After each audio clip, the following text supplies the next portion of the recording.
night with some great recognitions. So we'll kick the evening off with our pledges. Ms. Kraft.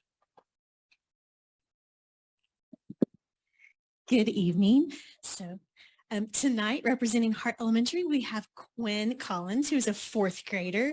She enjoys making bracelets, participating in church activities, and watching WWE wrestling. And of course, going to school. She also loves playing with her first grade sister, Tate, who's here with us tonight. And her cat and dog. And so something that I really admire about Quinn is that, number one, she always has a smile on her face, but she's incredibly kind to every single person she meets and makes sure that they can play with her or have somebody to play with, and is very inclusive. So Quinn Collins. Awesome.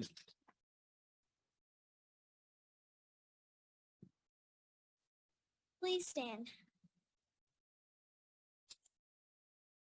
I pledge allegiance to the flag of the United States of America and to the republic for which it stands, one nation, under God, indivisible, with liberty and justice for all. Honor the Texas flag. I pledge allegiance to the Texas, one state under God, one and indivisible. Great job.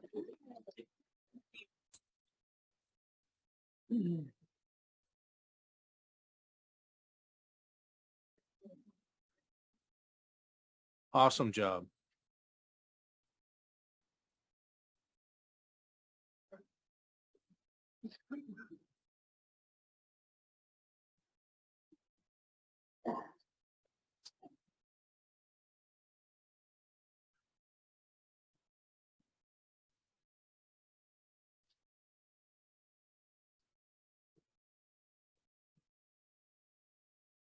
Thank you very much. And if you would, please let the roll reflect that all board members were present.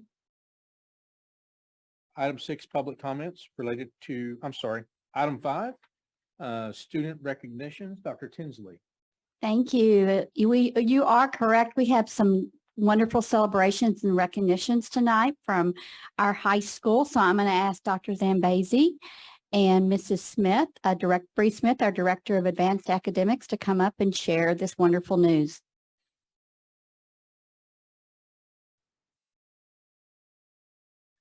All right.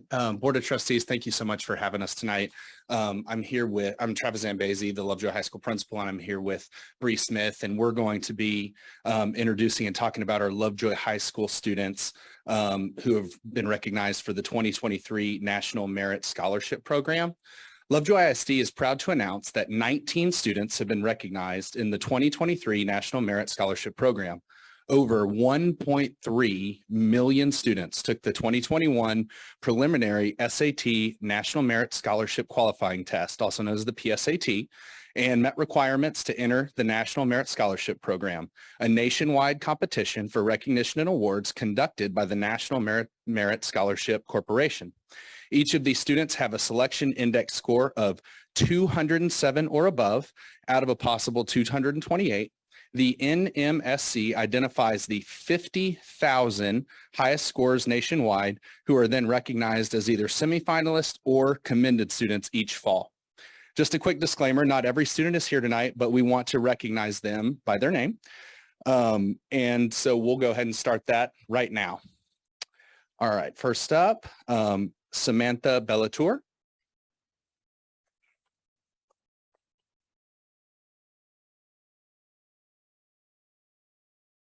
Simi Fidel.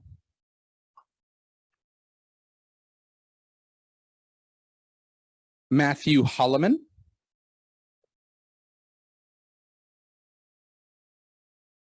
I know this one's here. Daniel P. Lamping.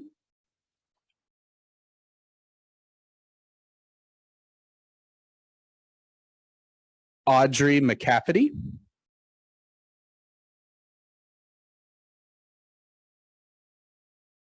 Logan Peterson.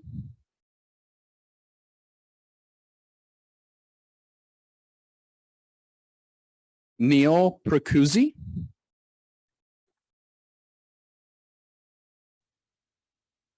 Sam Regan.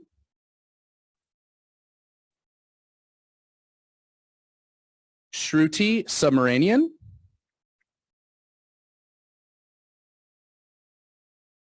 And Michelle Wang.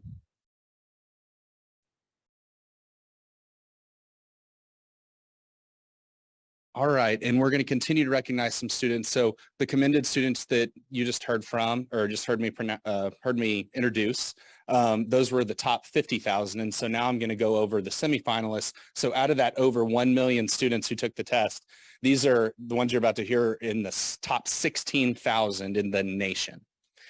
All right, so from the 50,000 high scorers nationwide, about 16,000 will be named National Merit Scholarship Program semifinalists, representing the top scorers in each state, and the other 34,000 students will be commended for their performance on the PSAT. Semifinalists have an opportunity to continue in the competition for about 7,500 Merit Scholarships awards to be offered in 2023. We are now pleased to announce that 9 students from Lovejoy High School have been named National Merit Scholarship Program semifinalists. First one, Hamza Ahmad.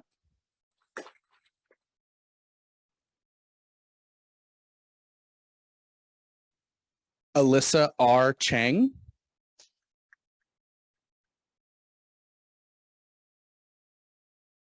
Lauren Duman.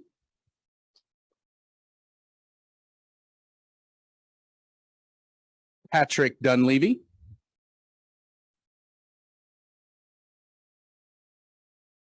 Austin Gonzalez.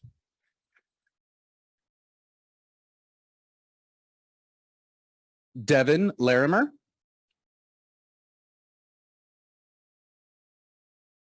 Connor O'Dowd.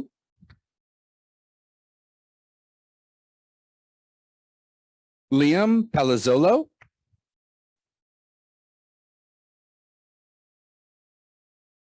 And Luke Schull.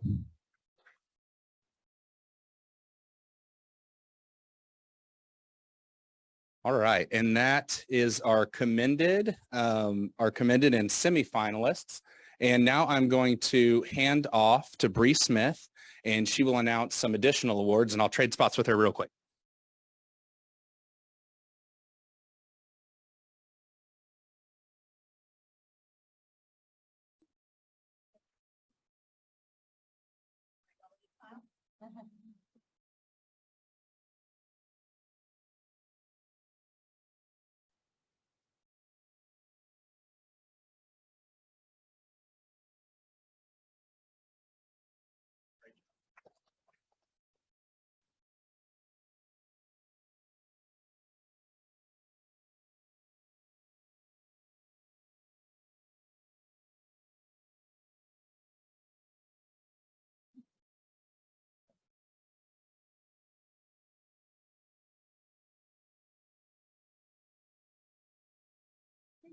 Good evening, board. I'm here this evening to share out 4 program recognitions that the College Board offers: the National African American Recognition Program, National Hispanic Recognition Program, National Indigenous Recognition Program, and National Rural and Small Town Recognition Program. Each of these awards academic honors to underrepresented students. Students who take eligible administrations of the PSAT, NMSQT, or AP exams are considered for these awards. Students must also identify as African American, Black, Hispanic, Latinx, Indigenous, or attend high school in a rural area or small town. While this is not a scholarship program, students can include this academic honor in their college and scholarship applications as a recognition and a great boost to their application. Students do have to have a 3.5 GPA or higher at the time that they submit that application. They have to have a permanent address in the U.S., identify as African American, Hispanic, Indigenous, or attend a high school in a rural area or small town, and have to have taken that PSAT NMSQT in fall 2021, or have at least 2 distinct AP exams in 8th or 9th grade. These scores are going to be in the top 10% within the state, on the eligible PSAT and MSQT, as we do not administer the PSAT 10. This evening, we have recognitions for Sophie Arriaga,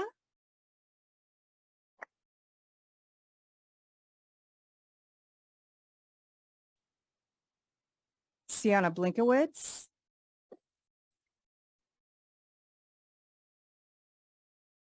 James Brunson,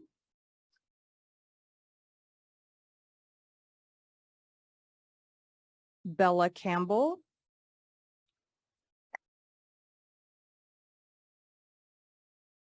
David,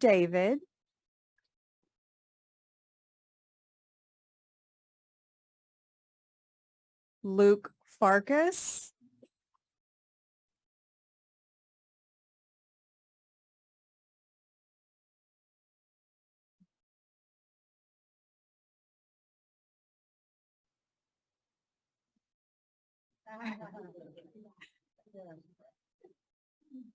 Dylan Kennedy,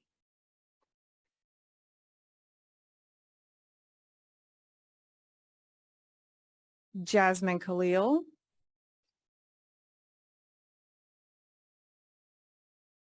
Veronica Nickel,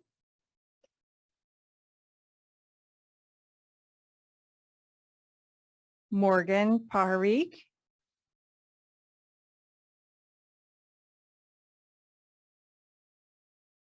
Annalise Ritchie,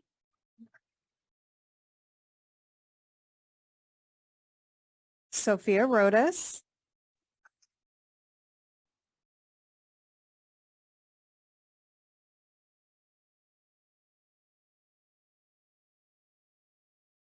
Isabella Ruiz,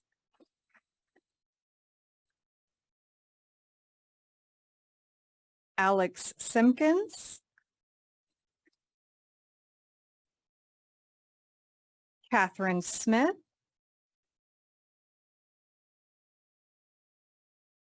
Hudson Thomas,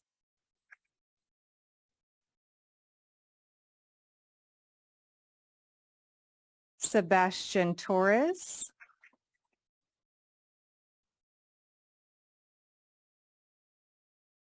and Jonathan Wolf.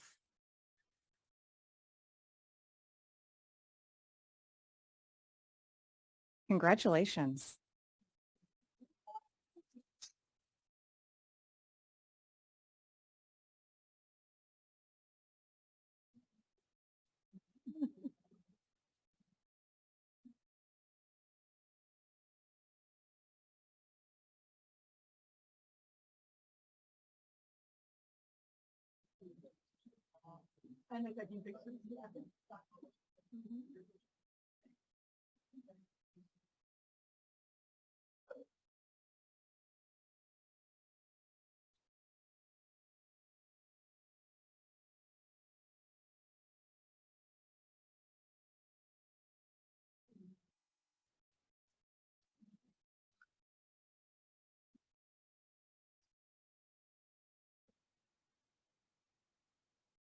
All right. Thank you all for being here. That's the funnest part of our job. So great job, everybody. Item 5B is new hire introductions. Ms. Koenig. Good evening, everyone. I'm going to ask Ms. Cordell to come back up, and we would like to give a warm welcome to our new hires. These are teachers that are new to the district, and tonight we're going to name those that are from Sloan Creek and Willow Springs. We will be giving them a pen to symbolize the next chapter in their life so they can write about that next chapter, and also an apple that, of course, recognizes the symbolism that they have in the community and for the work that they do. So I'm going to ask first that, will Mr. Coder come up? Oh, I'm sorry. Mr. Coder, would you come up first, please, to introduce your teachers? And then Ms. Halpern.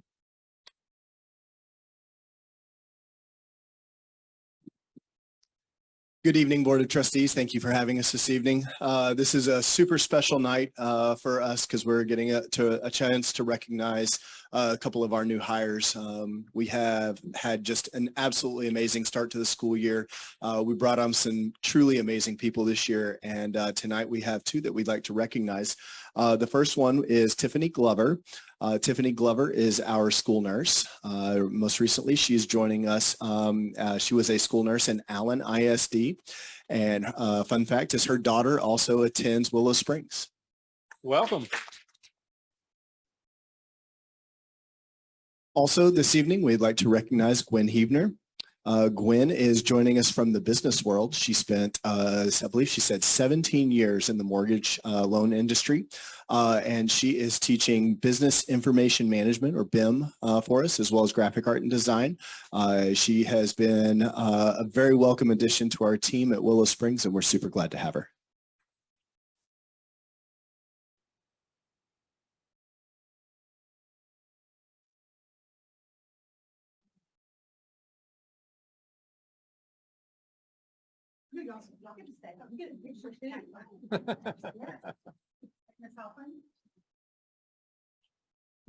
Good evening. I have the pleasure of introducing amazing additions to our staff, and most importantly, they support our students so well. So it is an absolute pleasure to get to introduce them. First is Laura Alatabi. She is our 5th and 6th grade reading special education teacher, and she began her career in Richardson ISD teaching 5th and 6th grade, and also previously taught at Hart Elementary.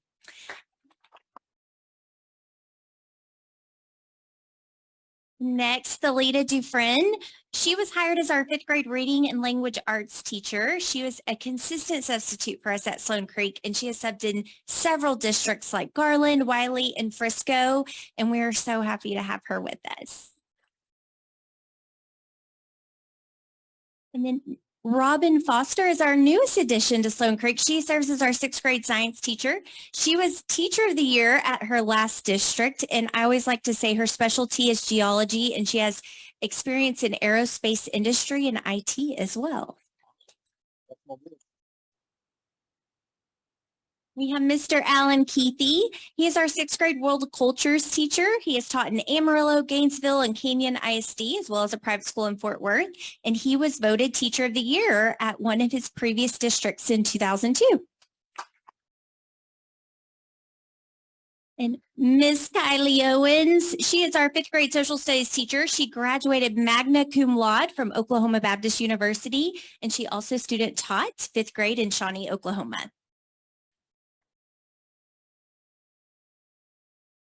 Ms. Nita Salama is our 5th grade math and science GT teacher.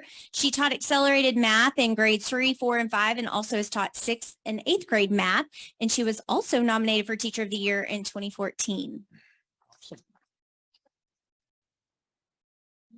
Elena Wittes is our specially designed instructional coach. She joins us from San Diego Unified School, where she worked in special education as a resource teacher and a co-teacher. And she was the SPED Teacher of the Year in San Diego Unified. And Trisha Wilkins teaches 6th grade GT science for us. She has taught in Plano, Angleton, and Waco ISD. And she has presented for Region 12 and CAS conferences and has written a curriculum for the past 6 years in her previous district. So happy to have her.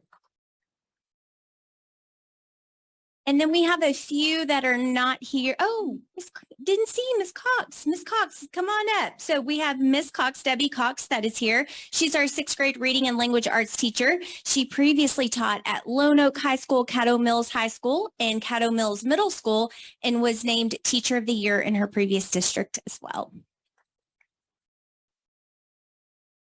And we have a few that were not able to be in attendance, but I would love to just recognize them real quick. Jennifer Bussey is our new nurse at Sloan Creek. We have Veronica Orozco, who is our music teacher, who previously taught in Wiley, Garland, and Richardson, and was also Teacher of the Year in her previous district.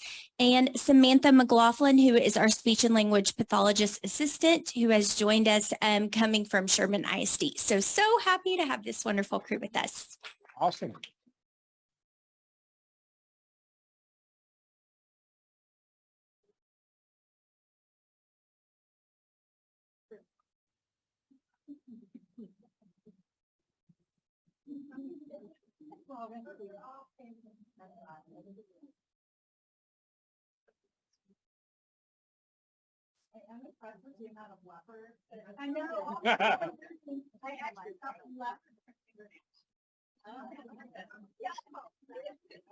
Congrats, welcome.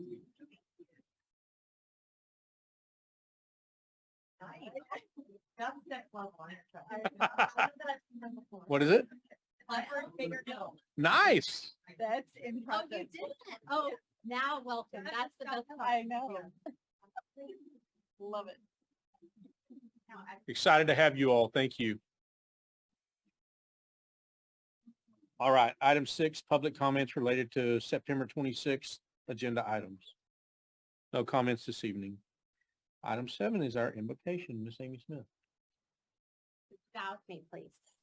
Oh, thank you. Dear Heavenly Father, we thank you for your love and your grace. We pray for all of our students, staff, and community. We pray for our meeting this evening that you would impart your wisdom and that your will would be done. In Jesus' name, amen. Amen. Thank you, Amy. Welcome. All right, item 8 is a notification item for resignations.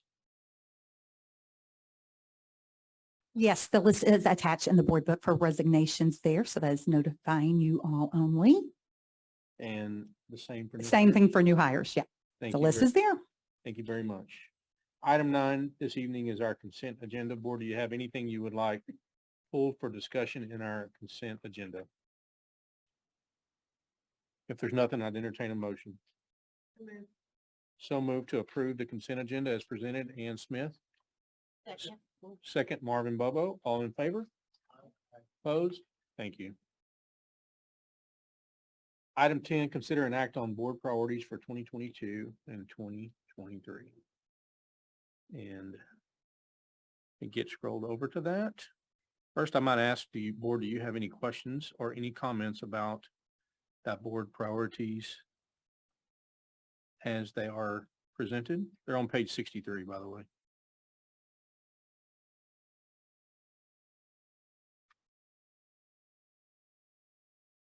So last in our board workshop, we discussed the language updates. We added the headings and titles. We amended our board priorities to be in alignment with what our focus is in our district currently, which should give further clarity to the community and our staff and parents about what our priorities are as a board. If there are no comments or discussion, then I would consider a motion. Good. I really like the headings. That's nice because we had the numbers before, but if you wanted to quickly rattle off the 5 things, you could do that without, that's really good. Whoever's idea, I like it. Thank you. Any other comments? Okay. I move we approve the board priorities for 2022, 2023. Second. Moved Amy Smith, second Julie McLaughlin. All in favor? Opposed? Thank you. Item 11, consider an act on House Bill 3, early childhood literacy, early childhood math, college, career and military readiness proficiency goals and progress measures. Dr. Tinsley. Thank you. I shared at the board workshop earlier this month, the proposed goals for House Bill in order to meet House Bill 3. And so I'm just going to review the statute and why we bring those forward, and we'll review the goals, and then we'll be asking for your approval on the goals. So this was part of House Bill 3 that we, school boards are to adopt detailed plans developed by management team that contain specific quantifiable goals in 3 areas. Those 3 areas are early childhood literacy proficiency, early childhood math proficiency, college, career, and military readiness. And the goals for the early childhood literacy and math, it's only for 3rd grade. It must include progress measures for kinder, 1st, and 2nd grades. And then it also aligns with House Bill 3 mandate that we use integrated assessments through that process as well too. For the goals for college and career and military readiness, we look at academic proficiency on data-driven instruments such as ACT, SAT, TSI, AP, dual credit exams. Career ready, which means students who've completed an industry-based certification or special education workforce ready. And then also those students that are enlisting in the armed forces and reporting to military. So when we look at goals, we look at quantifiable goals. We call those SMART goals. And so we have to establish a baseline. So what is our current state? How are our kids performing? Then we identify a target where we want our students to perform. And then we look over a 5-year plan. So when it's a reminder, you'll see the goals in just a minute of how we're growing each year. And then, of course, the board adopts the goals and progress measures for each goal created for the plan. So the goal we are recommending for the early childhood literacy is that the percent of third grade students that score meets grade level or above on STAR reading will increase from 81% to 87% by June 2025. And we also broke that down into the yearly target goals and then also closing the gap for our student groups.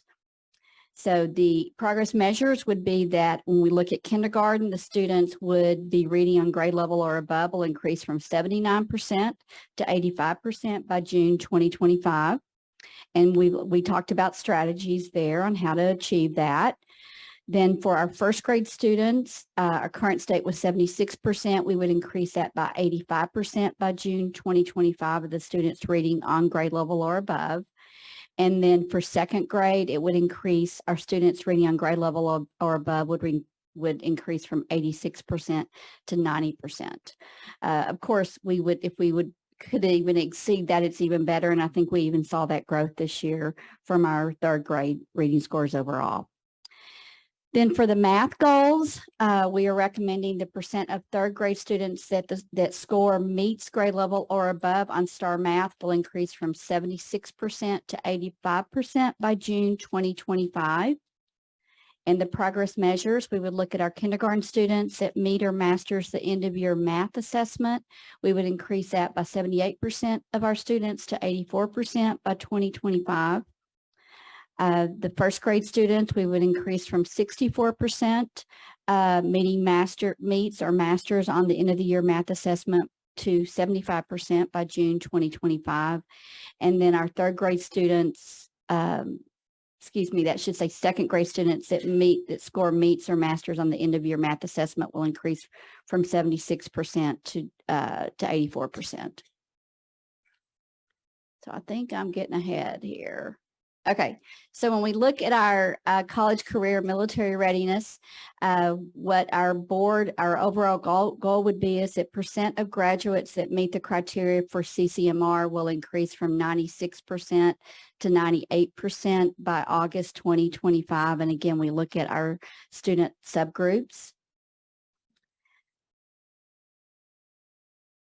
And then let me go back. I think I did. So progress measure 1 would be graduates who meet the Texas Success Initiative criteria in both English language arts and reading, and then math will increase from 85% to 90%.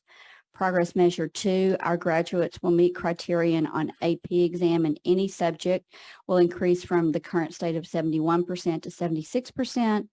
And then graduates who earn an industry-based certification will increase from 31% to 45% by August 2025. And the reason that it's not June is because we do not get our progress measure reports for CCMR until August. So those are the 3 goals that we're proposing for the board to approve. These goals, if approved, will also be included in our district improvement plan that we'll be bringing forward at the end of October for approval, and also embedded into our campus improvement plans as well too. So that's just kind of the plan that we've been following. And any questions?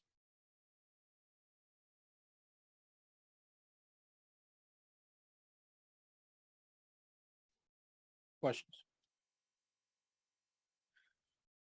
If there are none, I would entertain a motion to approve the plan. Mhm. So move Marvin Bobo. Second. Second, Ann Smith, all in favor? Opposed? Thank you. Okay, thank you. Item 12, consider and act on the special education guest educator rate for 22 and 23.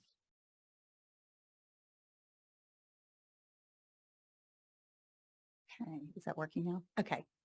Good evening, everyone. Once again, I bring forth, wanted to share some data with you about our special education guest educators here. First of all, there we go. Just wanted to let you know, we are currently trying to fill our special education aid vacancies. We are interviewing for Hart right now, and we have a very good candidate that we're hoping to hire. We also have a long-term substitute at Willow Springs Middle School, so we can look for that position. And we just had someone start actually today at Lovejoy High School and filling that special education aid position. So we've been actively trying to recruit and hire for those. And those are tough positions to fill, of course. And of course, we'll continue to look for Sloan Creek. But just wanted to tell you kind of, we do have 3 openings there, and which really kind of tells us why we're having difficulty filling special education in general. If you look at the next slide, you'll see I was looking at guest educator fill rates, and this was actually something that our principals brought to us. They put it on the agenda this morning, actually, and we were already looking at that and reviewing it and trying to think ahead. You can see last year our fill rate for special education was 55%, and for general education, it was 81%. So there's quite a bit of difference there.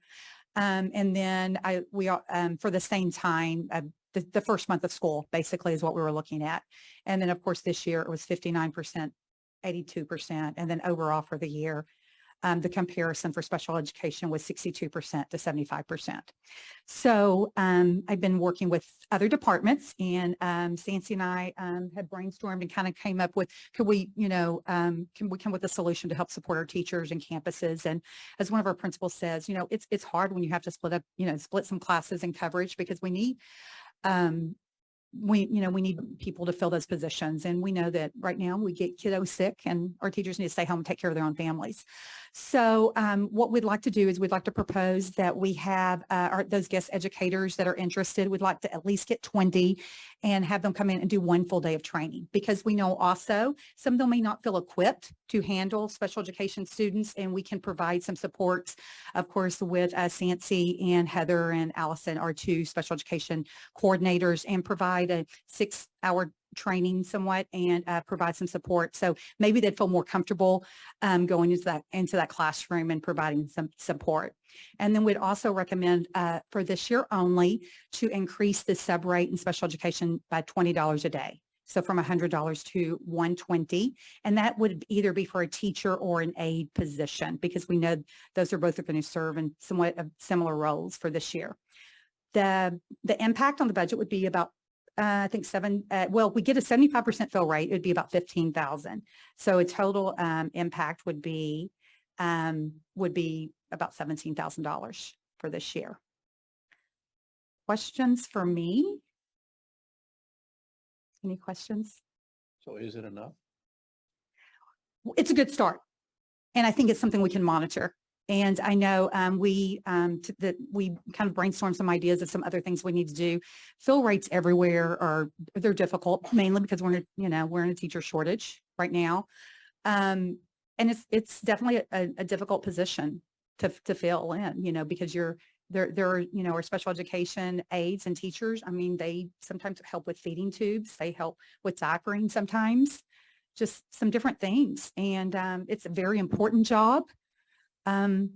But I feel like, the more that we can do to recruit and help our classroom teachers and our kiddos, it's, the needs that they have. So that's the purpose behind it, is filling those to help make sure that we are providing, the appropriate things that we can do. Compared to surrounding? Actually, I do. They're pretty much comparable to everyone around us. And are other areas doing anything different than what you're proposing here? to try to Well, fill their gap? some of them are doing where they pay more on Mondays and Fridays for any teacher that subs. That's something that's happening. A lot of them, I'm going to be very honest, are outsourcing. And where I know, and I was in a former district that did that, so I understand that. You know, a lot of them are, some of them are doing things where if they, you know, they would get a bonus. Let's say they sub, there's 20 days and they sub 15 out of 20 days of the month. They might get a $50 bonus, some of those types of things. We're just trying to identify some things that we can quickly kind of see and monitor to where to go from here to provide some support there. So there's some good questions.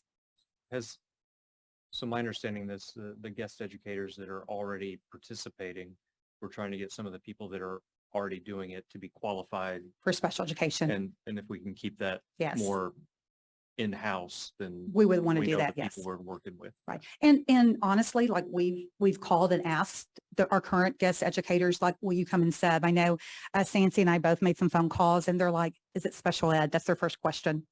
You know, is this a special education position? And also sometimes when they come to the campus, we might have to have the principal move them to a special education position and they're very hesitant. So we're hoping that if we can provide some support there and provide some training of what to do, that might be, they perhaps could feel a little bit more comfortable. We are always open for ideas and doing anything, but this is, I can tell you, back during COVID, fill rates in most surrounding districts were below 20%, just in general. A lot of them got up to 50 or 60%, but even 80%, we're doing pretty good compared to other districts. So it's just kind of the market that we're in right now. And I hate to say that. So. I fully support anything. Okay, so. Can do to help support students. Yeah. Yeah. Support whatever aggressive. measures. Yes, so we're making a recommendation that you would consider an act to approve to raising the special education guest rate from 100 to 120 a day. And of course, the $100 a day to train them for that first day. And then after that, if they filled in a substitute, if they were subbing in a special education classroom, either as a teacher or an aide. Any other questions? Like a pragmatic approach and let us know. Yeah. That'd be my request is to let us know what impact this has in a follow-up and see if we need to do more. Okay. I appreciate that. And I know our principals back there are appreciating, they're all shaking their heads. Yes. And we'll give you a monthly update. We'll see how it goes and gives you an update here. Okay. I move to approve the training budget as requested and the increase in the fill rate from 100 to 120 for special education. So move Jason James, second Julie McLaughlin, all in favor? Aye. Opposed? Thank Thank you. you. Thank you very much. Flavor. You caught that? Favor. We love you, Barry. I know you do. Item 13 is intruder detection audits from Kevin Parker. Thank you. Back at our August regular board meeting, we gave information on the state who are going to be doing random door checks, basically, as directed by the governor of the state of Texas. We told you at that point in time, we would get a phone call at the beginning of the month that they would be doing the audit in our district. And they would start those audits on September the 12th. We got a phone call at the beginning of September saying that that's going to be our month. They didn't tell us how many, they didn't tell us where, they didn't tell us how many campuses. They just said, we will be in your district during the month of September. Ms. Haynes was the lucky winner of that lottery at Puster Elementary School. But we're very pleased to announce that when we had the auditor, they checked 3 exterior doors, which is phase 1 of the audit. All the doors that they checked were very secure. They were not able to gain access to Puster Elementary School. The next phase was to go around to the front door to ring the doorbell and to analyze basically what our check-in procedures were. Mr. Manny Gonzalez, our receptionist at Puster Elementary School, did a great job. He asked them what their business was there. When they told him, the auditor told Manny who he was. They allowed him into the campus. They checked his background, gave him an ID sticker. So we passed that phase of it as well. The next phase was that they made contact with our school marshal, who escorted the auditor around to all the exterior doors to check each one of those. They were all secure. All the hardware worked properly. We did get on question, let's see, where are we? Oh, here we are. The last, that one right there, yes. The very last question on this slide, were there any items observed near the exterior doors that could be used to prop open a door?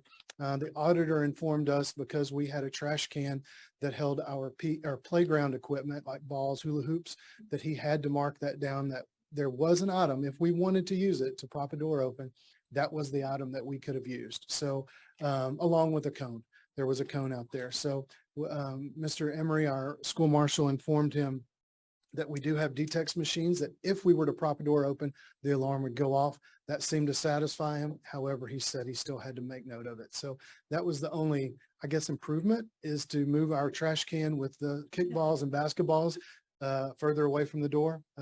But other than that, it came back very clear. So kudos to Ms. Haynes, to Mr. Emery and Mr. Littlefield for everything that they've done to keep those. We could get another, we have 4 days that phone call is still good from the auditor, that we could get another visit in our district. Otherwise, we will get another phone call. If they decide to visit our district again, we would get another phone call, perhaps at the beginning of October, beginning of November, letting us know they'll be back in the district during that month. Thank you for the update. Of course, been a great job on our security. Parker, can you go through there was a third aspect of it. Checking our documentation on the weekly. Oh, yeah. And I just want to make Thank you. sure that you let everyone know the date and. Yes, thank you. I 100% on failed those. to mention that. So the very last aspect of that was they asked for our door sweep log to find out what dates, what times that we internally check our doors to ensure that they're locked and secure. And Mr. Emery provided that documentation to them, and that was of satisfaction to the auditor as well. We didn't get dinged on that either. So it was very thorough. And one more thing, just to praise our staff at the school campuses. So we're only required to do those audits, those internal sweeps audits, for external doors, once a week, but it's my understanding we do them much more frequently than that. We do them at least twice a day. Minimum, the state requires them doing it once a week that we have to provide documentation for. We do it twice a day. Great, that's correct.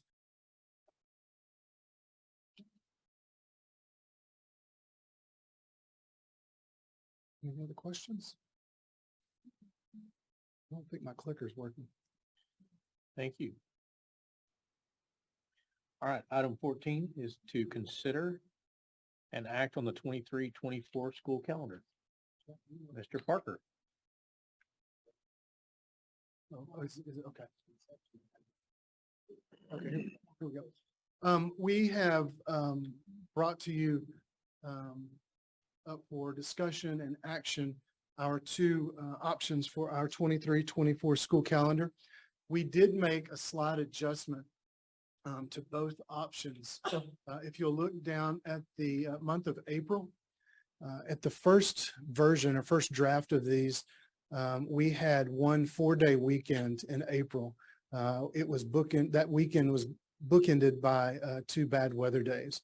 After visiting with some teacher groups and getting feedback from the teacher groups, they would rather, their feedback to us was, can we have 2 3-day weekends instead of one 4-day weekend? And we thought that was a pretty simple ask. And so when we met with them, that was a change that we decided to make. So this is kind of version or option 1B and 2B. And that's the only change from the original versions that you saw at the workshop earlier this month. So just to, let's see here.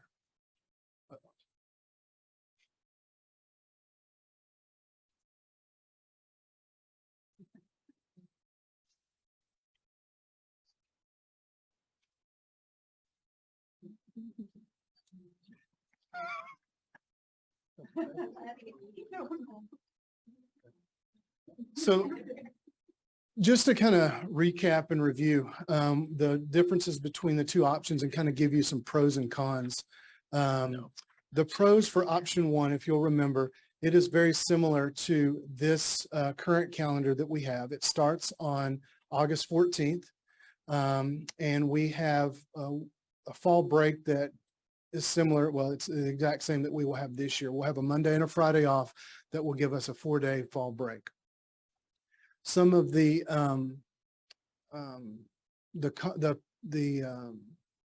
I guess the highlights of version 2 or option 2B, can you go to the next one? Thank you, Jack, is that it is an earlier start date. It's August 9th as opposed to August 14th. So we're starting 3 days earlier, 3 school days earlier. What that allows us to do is offer a full fall break in October as opposed to a 4-day fall break. Some of the benefits to this calendar is that, and Ms. Koenig could probably speak to it a little bit better, the biggest one is the hiring process. Those of you on the board know that when we talk about hiring in the summertime, we get a 45-day window from the first day of instruction, that if we're outside of that 45 days, which usually is around July 4th. So anytime before July 4th, teachers can get out of their contract, no strings attached, right? When we get inside of that 45 days, which is typically right after July 4th, it's somewhere around that day. They have to get approval to get out of their contract. This year, we ran into a bit of a struggle because we had schools that started before us. And so their 45 days kind of trumped our 45 days, basically. So their teachers, they were able to come and, for lack of a better term, pluck teachers out of Lovejoy ISD because they were not bound to their contract because we had not hit our 45-day mark yet, if that makes sense. Some of the cons to it are that our extracurricular activities, our extracurriculars for athletics and fine arts, they would they wouldn't get much of a fall break because they would be practicing during that time. I know Mr. Hoyer had mentioned that they have a UIL competition on October the 14th, which is the Saturday at the end of that full week of fall break if we used option 2. So those are some of the highlights that we have on those 2 options. I'd be happy to answer any questions. Other than that, there's really no difference between the two. That's the big difference, is the start date and the fall break. We did get a lot of feedback from teachers. I met with 2 teacher groups. We also sent out in Ms. Cordell's communication to the community. The teachers got that as well. We had a lot of teachers who responded to that communication or to that feedback opportunity that we considered as well. And so those are the 2 options. That's what I was going to ask. I just wanted to know how I guess there was a misconception. There was voting. We're not really voting, but just share your feedback. So I was just curious to know. And the form was simply an open-ended, what are your thoughts? So it wasn't, I vote for this. Some of them put that in the wording, I think. Yeah. But it was an open-ended question. We visited with the principals at least on 2 occasions and wanted to find out their feedback as well. And also with the directors, Dr. Matthey, Coach Ross, visited with band directors. We wanted to make sure that we had a 360-degree view and understanding of how much it impacts each program and students. The administration making a clear recommendation of A versus B? If you would like us to. If you're asking for a recommendation simply because of the hiring season that we just came out of, and it may not seem like a lot, but 3 days is a lot, and it really hamstrung us on our hiring. And for that simple reason, I would recommend option 2.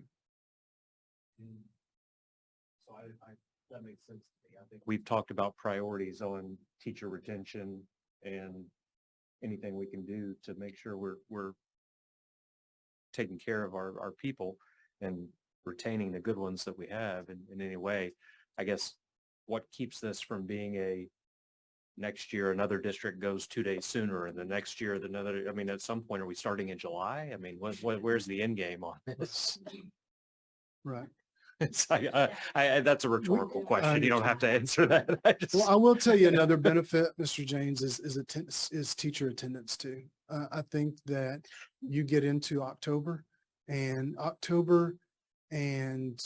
probably April are the two hardest months. Just because there's just so long with it, you're just kind of, they talk about the dog days of summer. That's kind of the dog days of school, because you've been doing it for so long and we start getting more absences during those months. And I think if we were to give, which a lot of teachers did give feedback that their preference would be to have option 2, because it is nice to have a break. It is nice to have a mental break. And I think we would have better attendance from teachers especially, and students too. But especially the teachers who are taking a day off here, a day off there, just to have a mental break, and then coming back and doing their job. So the cons are the 3 days, the pros are the improved hiring and the full fall break, as I hear it. That is correct. Clear?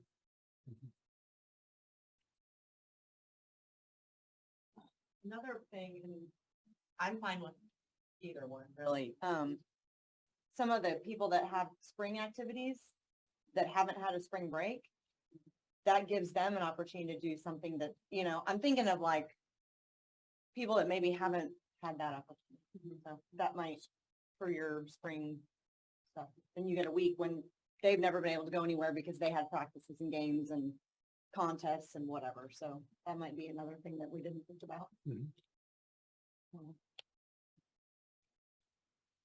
A lot of the feedback I saw from staff was discussing, the benefits of starting the school year midweek.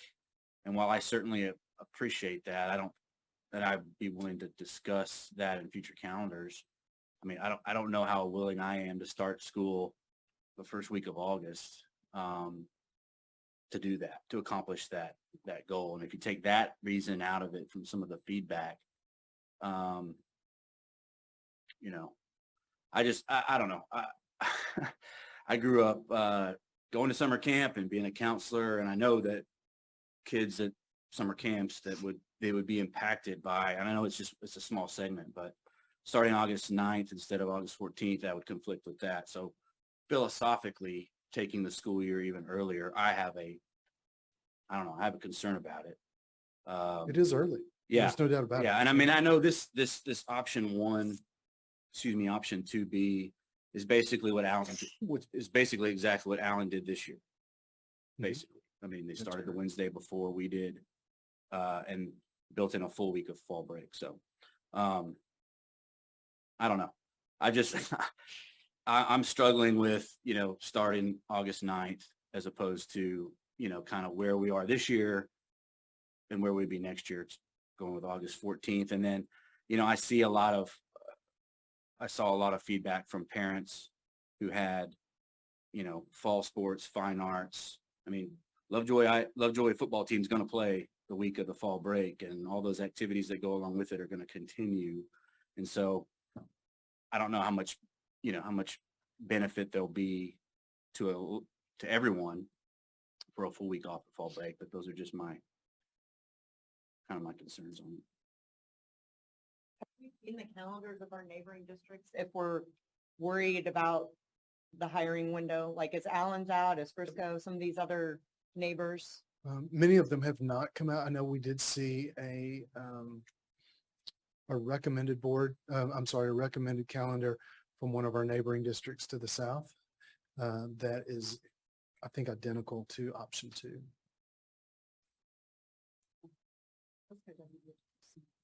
Yeah. So we don't know, to Jason's point, we don't really know yet. We think, but we don't know for sure. That's true. So if we're Like Ms. putting all Koenig- of our eggs on that, we may not know, but may we not. think. Like Ms. Koenig said, a lot of districts don't approve their calendar for the 23-24 until December, January. Okay.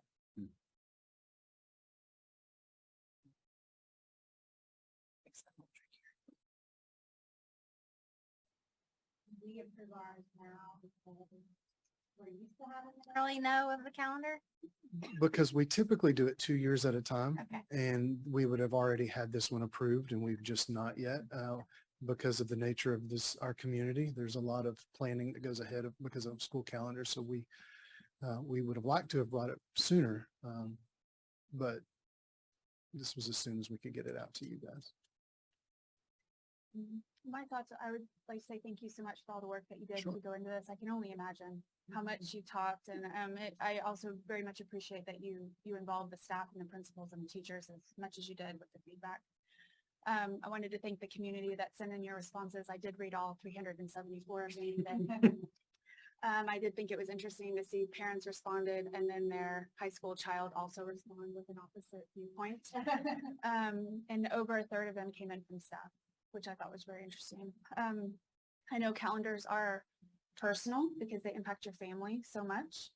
And that is certainly reflected through the comments. I didn't see very many that were like, oh, I could go with either one. It was like, I adamantly want A or B. So I know regardless of what we do tonight, we're probably going to be good with about 50% where we're at. For me, since I've been in the district for 6 years, that Monday, the 15th has generally been the start point the entire time that we've been in district. For my own kids and for also members of the community that I spoke to, they have already made plans. I know I have several of my own children that are already in non-refundable camps because you book those as you leave the year prior. And so I think being able to give enough notice for those types of things would be important. I am somewhat concerned about as a working parent, you've got a full week in October, you got 7 days in November, you got multiple weeks in December. And I also have that same question around sports and what the requirements are going to be regarding practices and that sort of thing. So for that reason, my vote tonight is going to be for option one. But I think feedback would be that there did seem to be a lot of comments interested in that midweek start. So I think that could be something that we would consider as you develop in the future. And if the board tonight goes with option two, my feedback would be that we try to give as much information as possible as far as if Meet the Teacher is also moving and if tryouts are also moving and if just so parents can also plan that would be important. And if we are able to develop the calendar by like May, so as they go into summer, they know that a year. That's my feedback. Thank you for your time. Was there any feedback thoughts about improving our attendance rates for, funding? Did y'all think about that at all?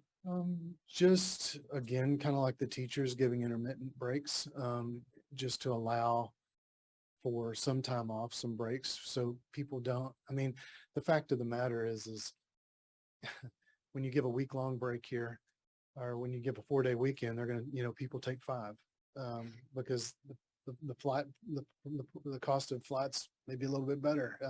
I'm leaving out on a Thursday. So, but to answer your question, Mr. Bovo, they, giving as many breaks throughout the year, typically tends to help our attendance just because they're already built in and people don't feel the need to take a day off for a mental health break or what have you.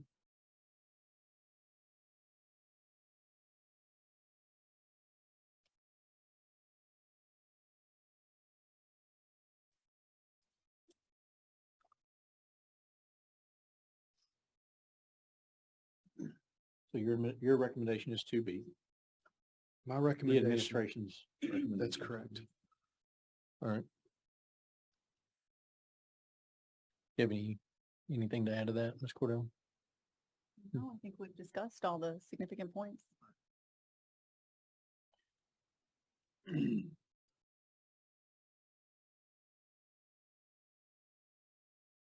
Well, we will need a motion one way or another.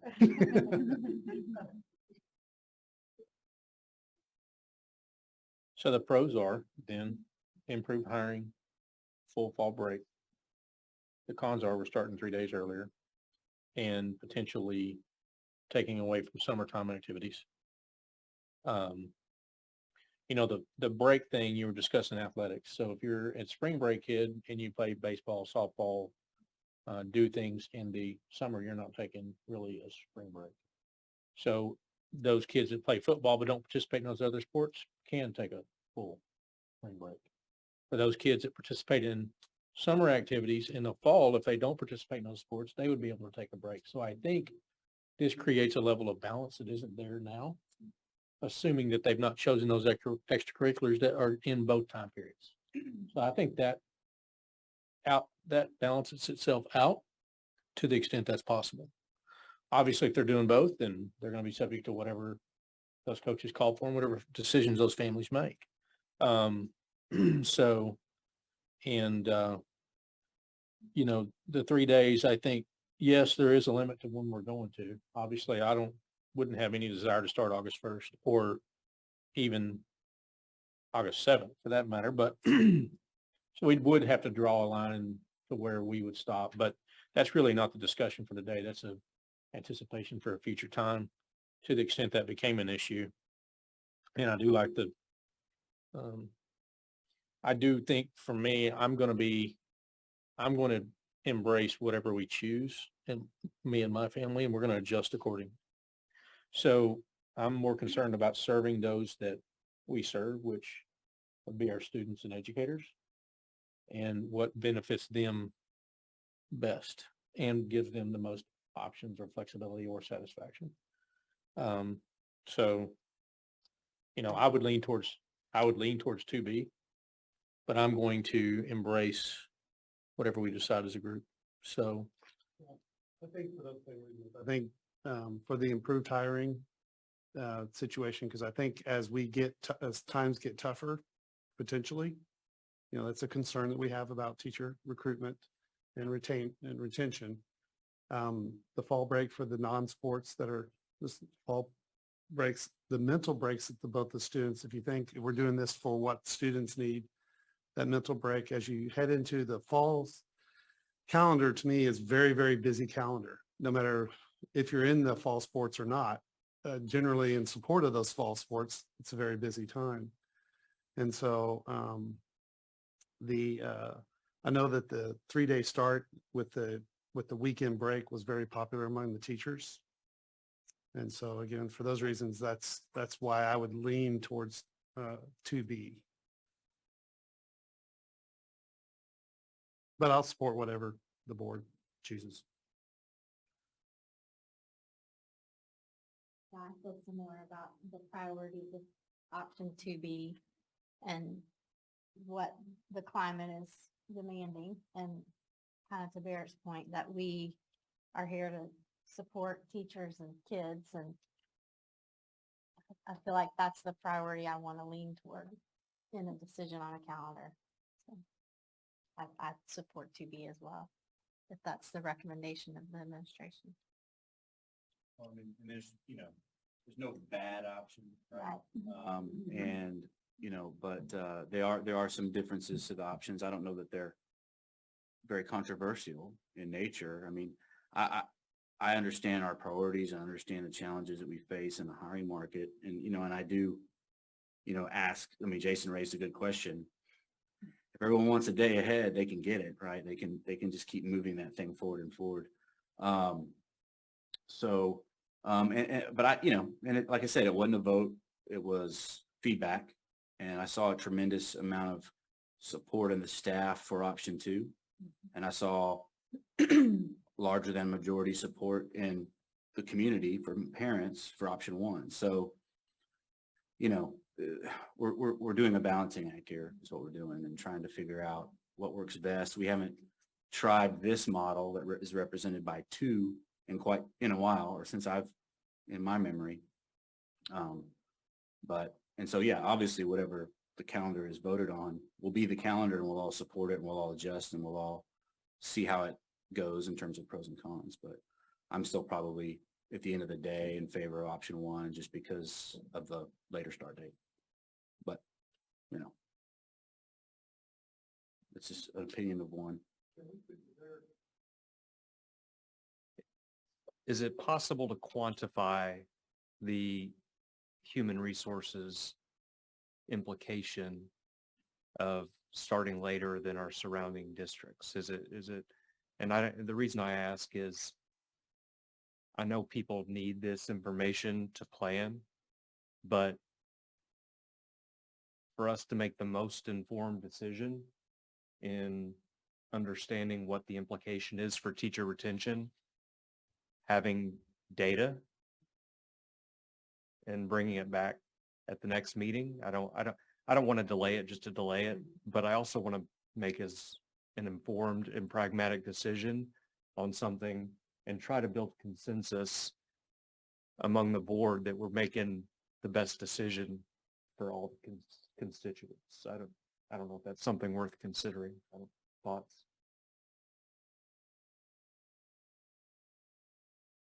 How does it make you feel about delaying a decision? I don't have a vacation to plan. So I'm fine with it.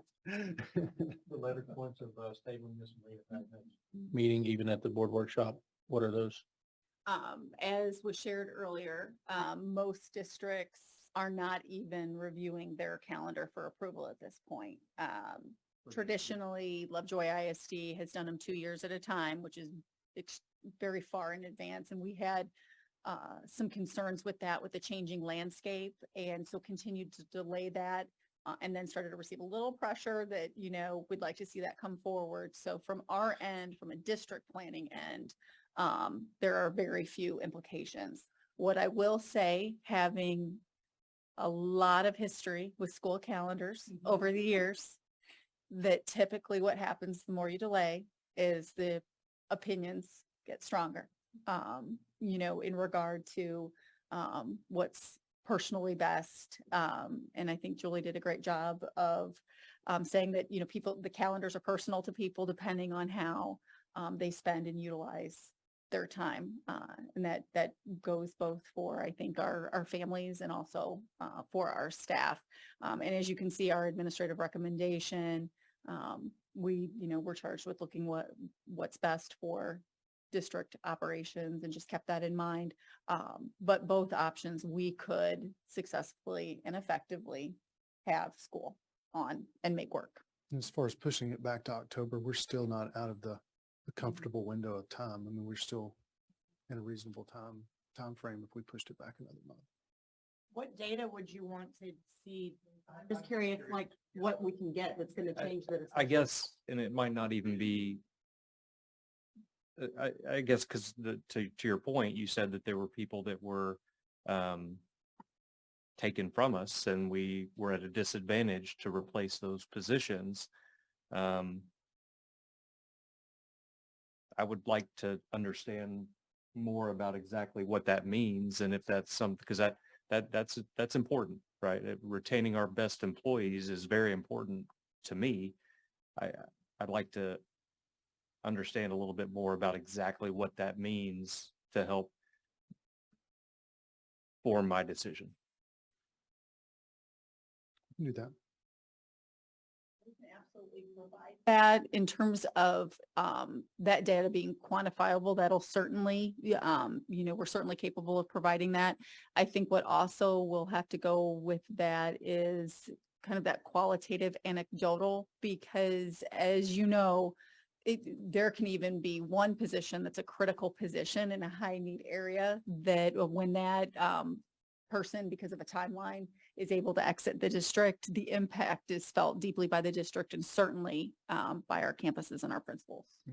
And as you know, when we started the day, the year, a few days after the other districts that started earlier, even when you get inside that 45-day window, there are some districts that are pretty ruthless, and even within that 45-day window, they're still going to come after our folks. So anything that we can do to protect that as much as we can, that's a benefit to keeping our best teachers.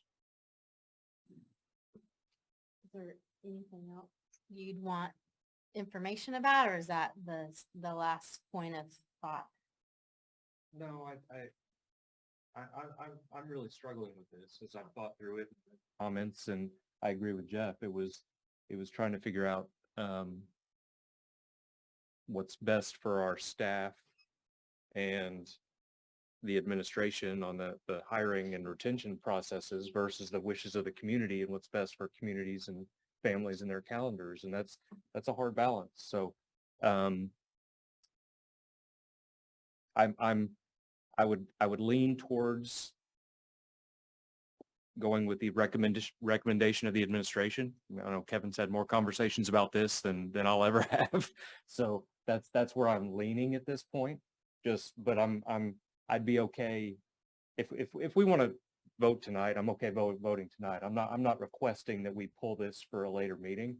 I'm just discussing and letting everybody know where I'm thinking about it.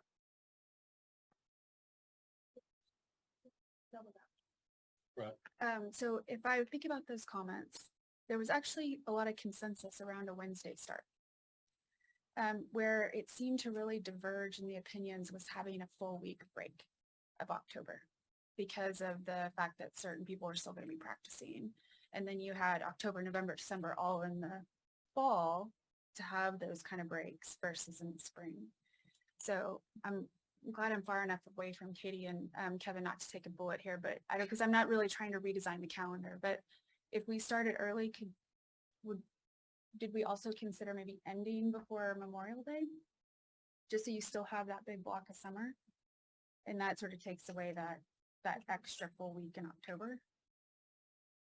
Well, then you get into all the people that plan on graduation being a certain, it's like, you know, we've always had it this way. Then you open that can. I think there's going to be 15 cans that open no matter what we do. We'll never satisfy. Yeah.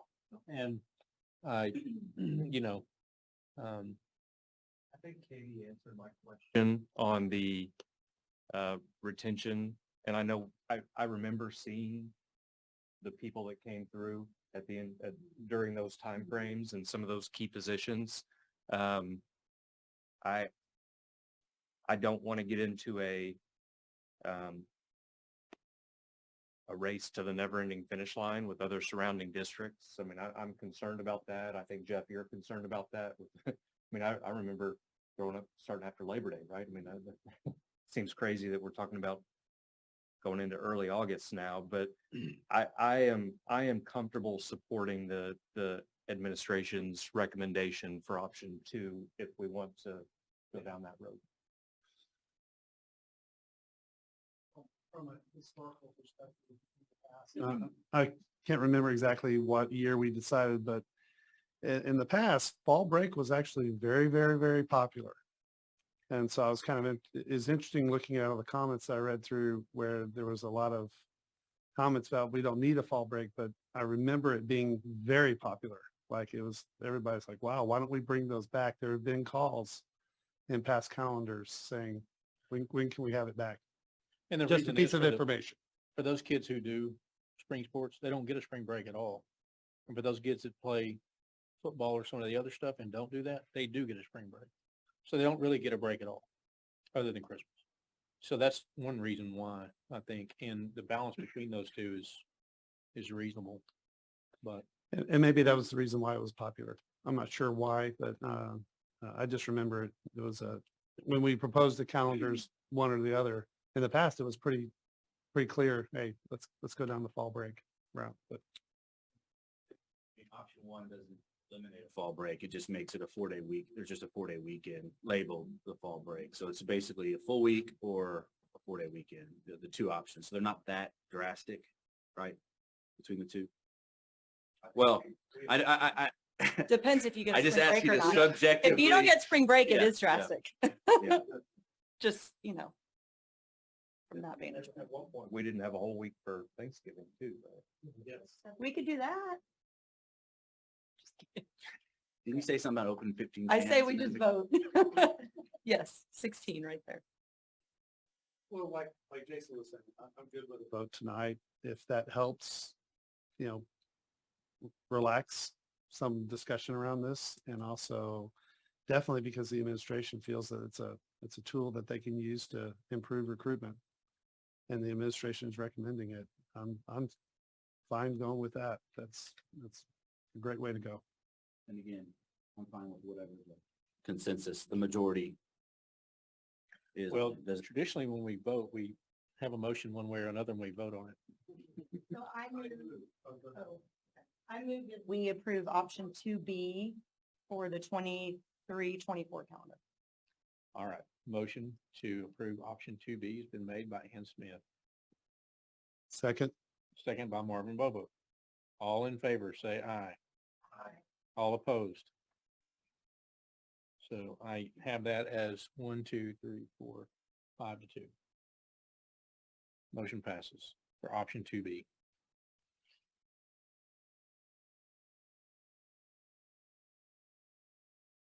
Thank you. Item 15, consider and act on the SHAC recommendation. Mr. Parker.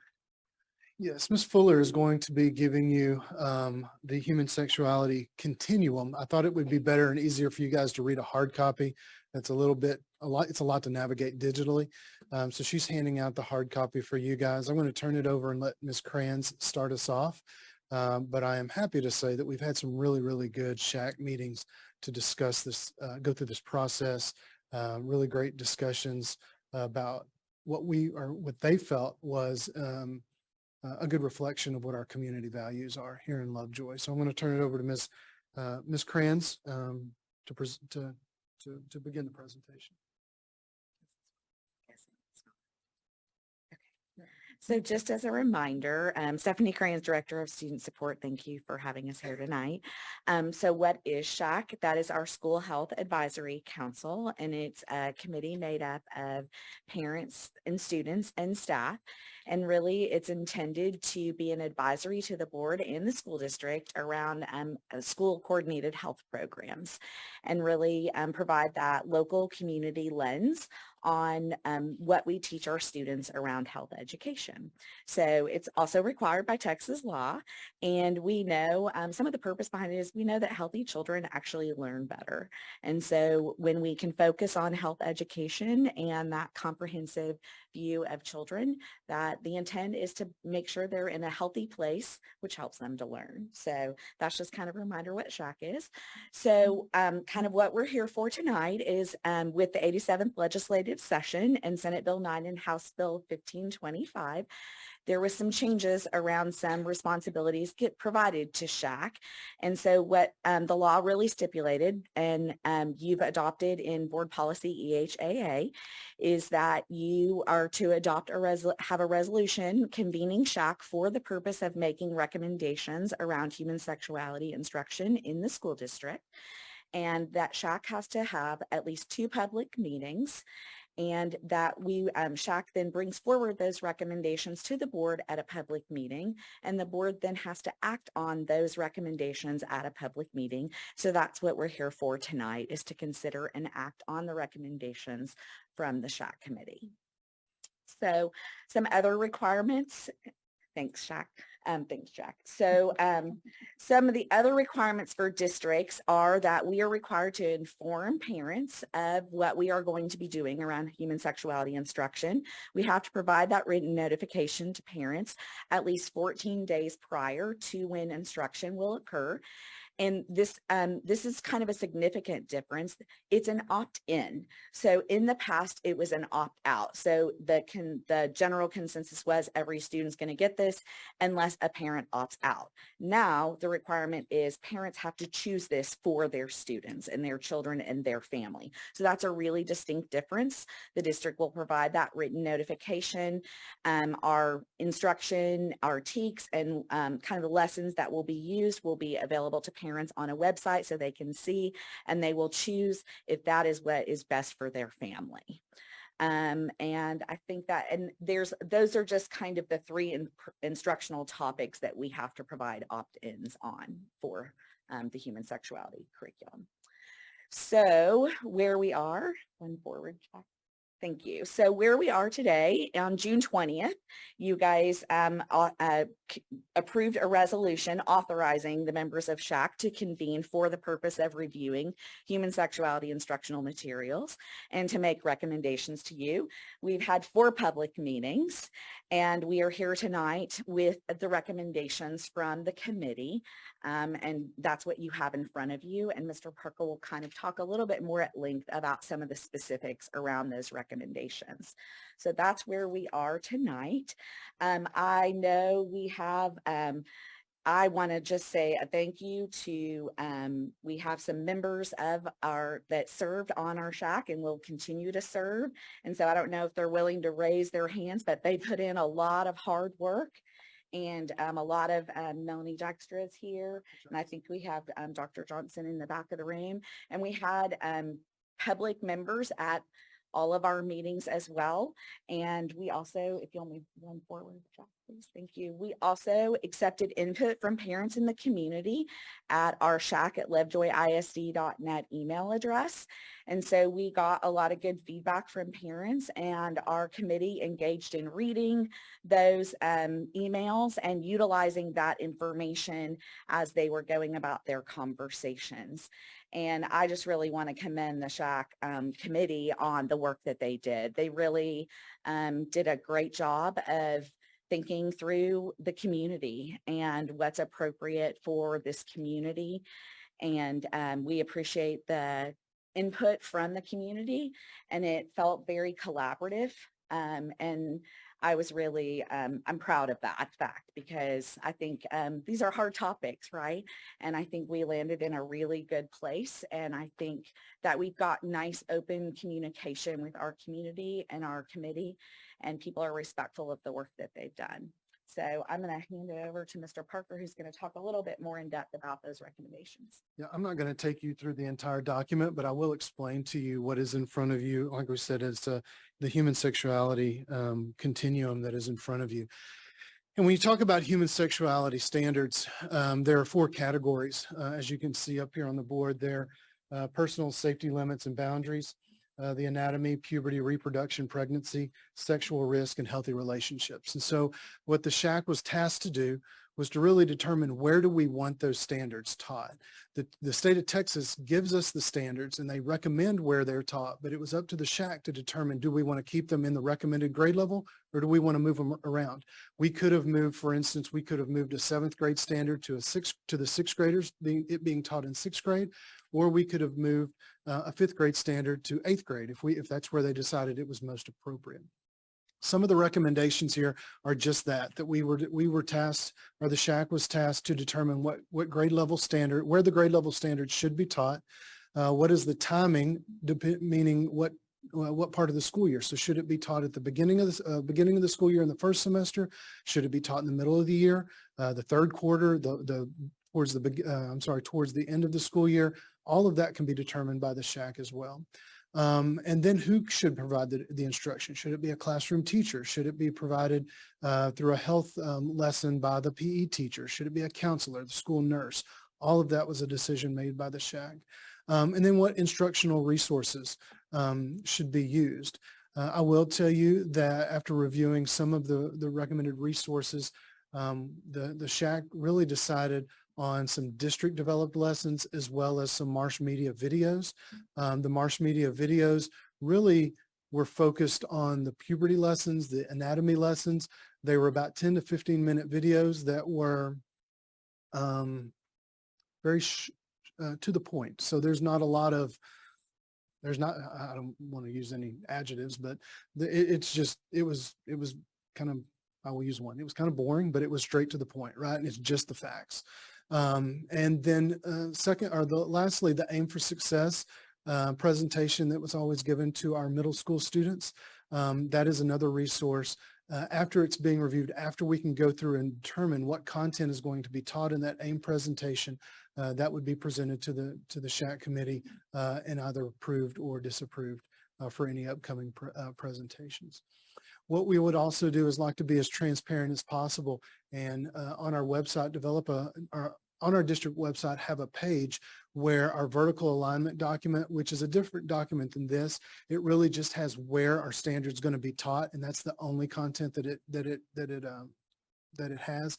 And then also this human sexuality curriculum. So I'm just going to take you through the first couple of pages of this human sexuality curriculum, and the information that this has is if you'll turn over to page 3, where at the top it says 5th grade, or on the left-hand side where it says grade level 5th grade. If you go across, it tells you what grade level The SHAC recommended the standard being taught. What standard are they recommending being taught there? When should it be taught? Who should teach it?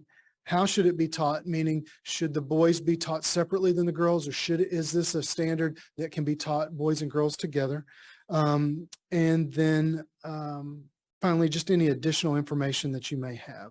And so on the left-hand side, underneath the content and the TEKS, you'll see the first one says 20, which is the number that represents that standard. It tells us anytime you see a number 20, that's a healthy relationship standard.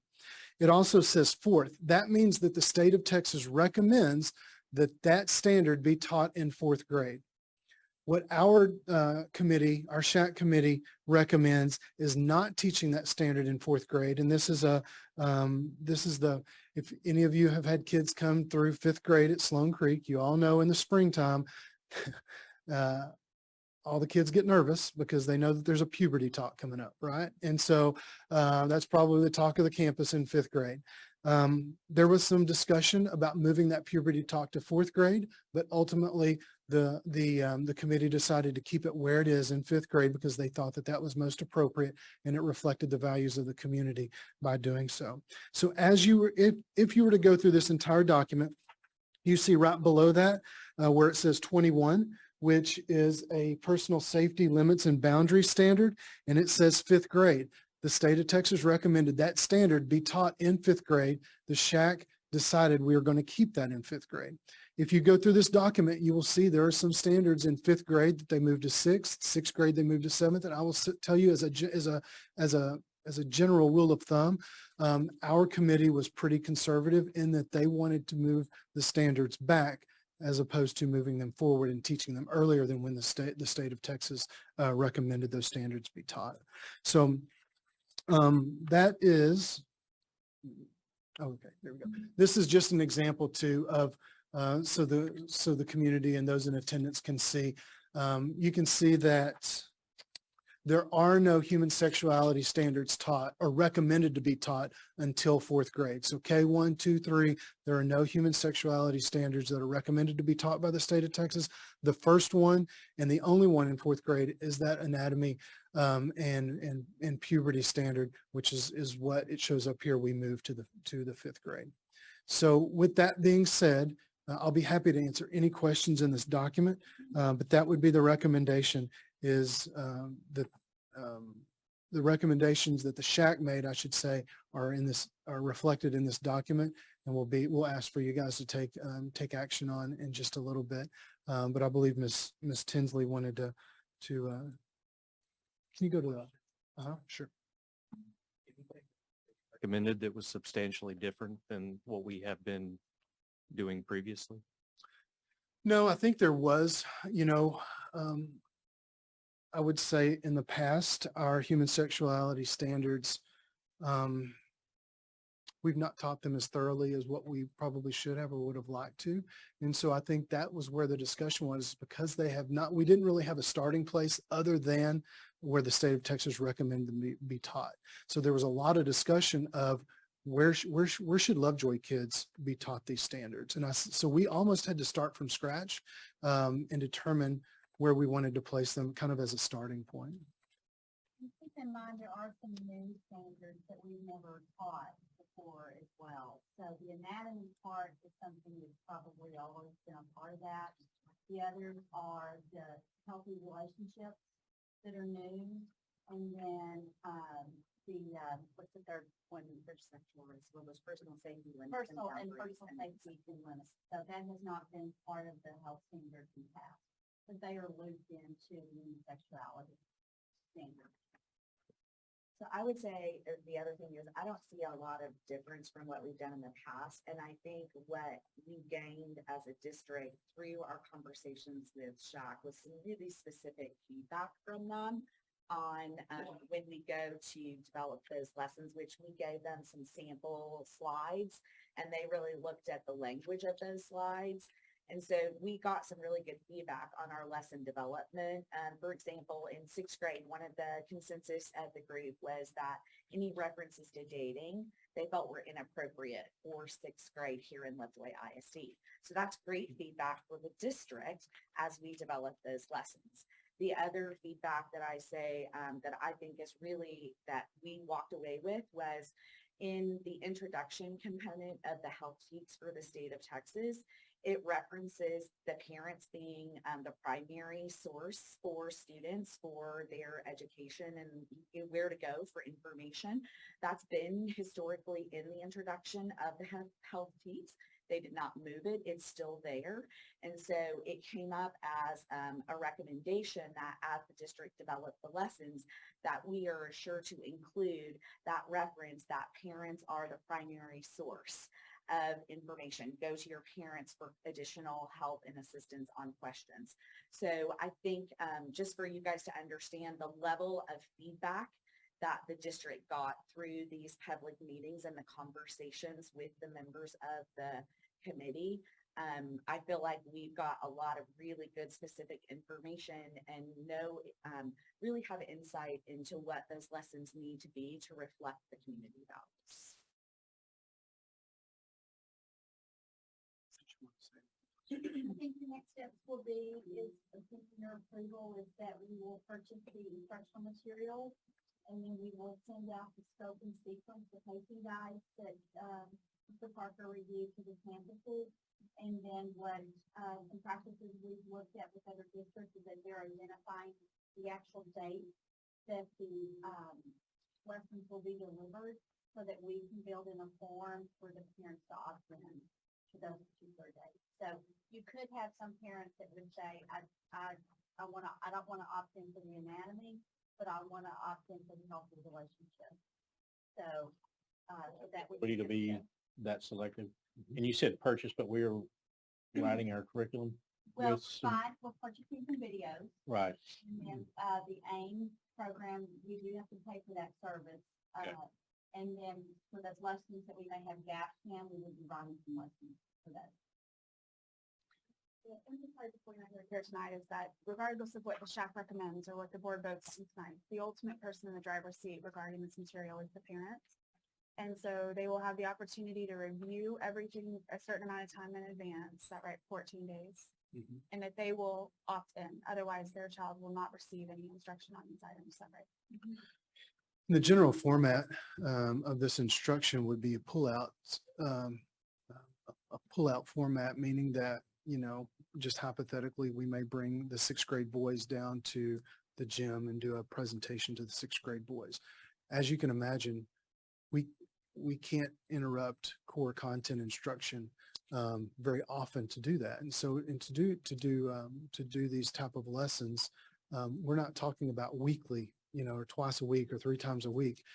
This is probably going to be done once, maybe a quarter, for a 30, 45 minute, at the most an hour presentation. So it's not, these lessons are definitely not on a weekly basis. It's a much more spread out timeline on when these lessons will be presented to the students. Or that I did go and observe many of the SHAC meetings as a private citizen. I wanted to specifically recognize and call out the work of the administration. Those were some very structured and well-planned meetings. And I think that they really stayed true to the scope and the intent for a Student Health Advisory Council as defined by the state of Texas law. I also wanted to say thank you to the community members because, oh my gosh, the hours that they spent in those conversations and reviewing that material, I only saw a portion of it, and that is substantial. And so I think that, you know, it was very thoughtful. I agree with the comment that it was very highly collaborative. And I appreciate all of the community members that also sent in feedback specific to that. And I will be supportive of the SHAC's recommendation today. I just kind of wanted to do an overview of what it is we're being asked to approve. So I follow you here. We've moved all the TEKs. The one TEK that was for 4th grade, we moved it out to 5th grade. We moved some TEKs from 5th to 6th and some from 6th to 7th. Okay. So the recommendation from the SHAC is kind of the win, right? when these TEKs will be, I mean, at this point. Mhm. And then it's clear from this that we're going to be developing primarily our own lessons for these subject matters. And once those are available, then they'll be made available for parents for a certain period of time to review, to educate them. At least 2 and- weeks in advance. and yes. inform them on the opt-out or opt-in actually process. So we're not approving any instructional materials tonight because they're not. We actually are. Okay. Go ahead. The videos, there are instructional materials that we would use to teach the standards. And the AIM program where we speakers come in to see what we would approve as well. So you're approving recommendations levels and well, it's approving the standards where they are taught, and then approving where the standards are taught correct, and then the instruction materials. And then we don't have a significant number of lessons that those videos or the AIM does not cover. So any gaps we would write our own. Not treating a textbook. Right. And so what we have currently is textbook, well, this is just per page for your fourth grade anyway. The only textbook we have is in the high school health course right now. And we're supplementing that.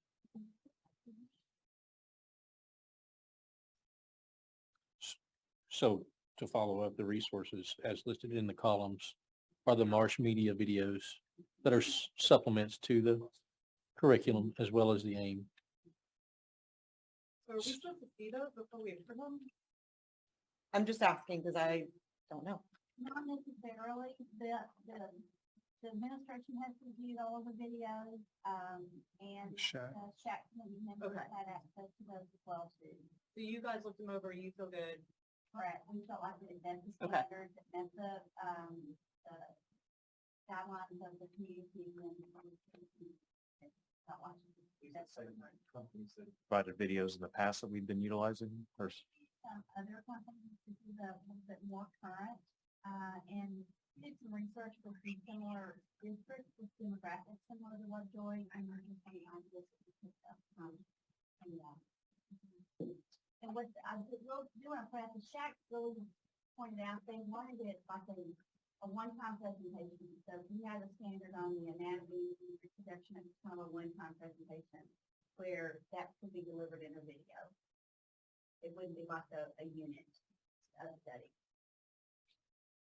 So when you're looking at the possible resources, really, it's not that all of those would be shown.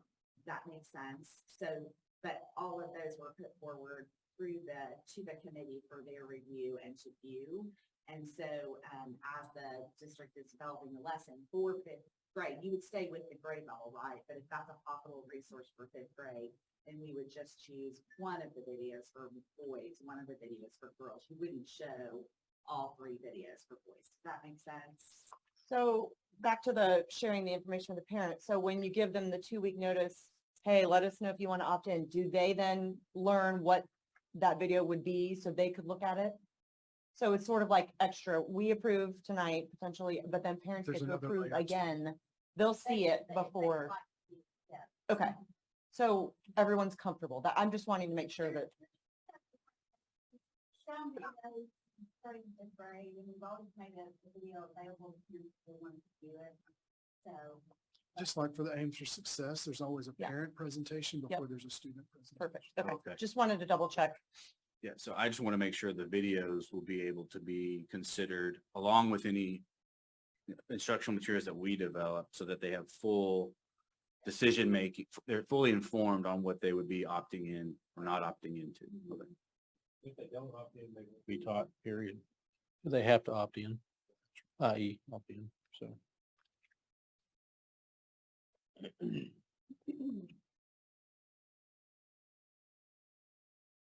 Other questions? Not, I consider a motion.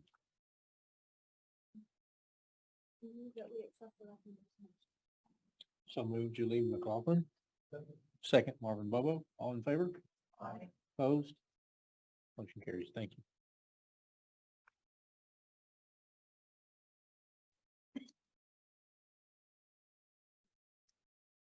Item 16, consider an act to adopt an order calling bonds for redemption. Dr. Duplessis. All right, good evening.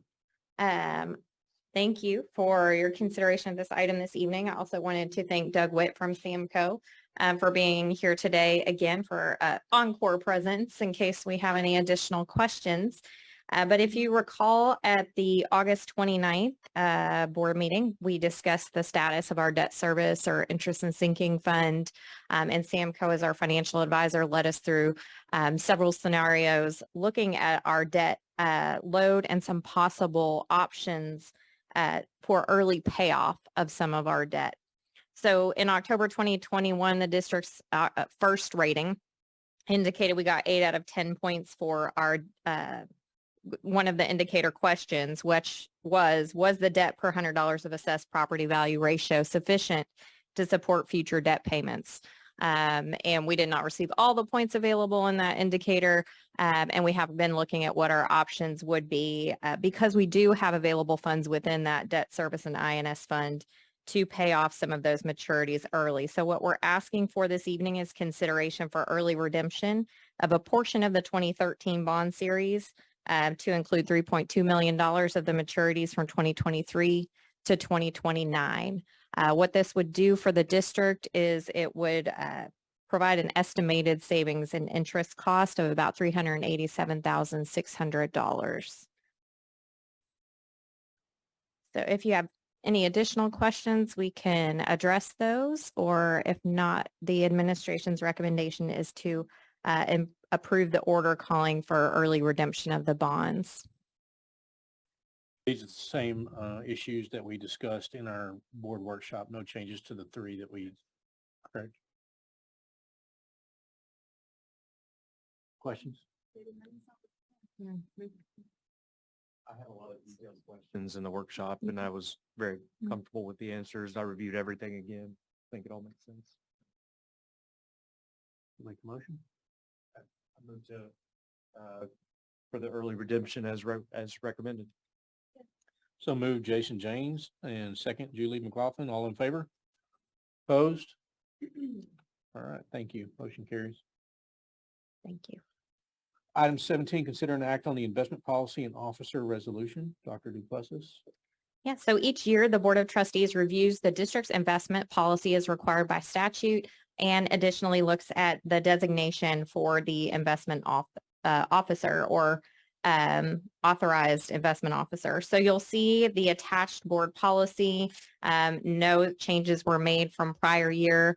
We typically invest most of our funds that are available during the year in one of our pools. Hopefully one day we will have a sufficient fund balance to do some other things with, with our investments. But right now that's what we're doing. And so this is the item to annually review that investment policy and provide that approval of the resolution to authorize the investment officer for this year. Questions?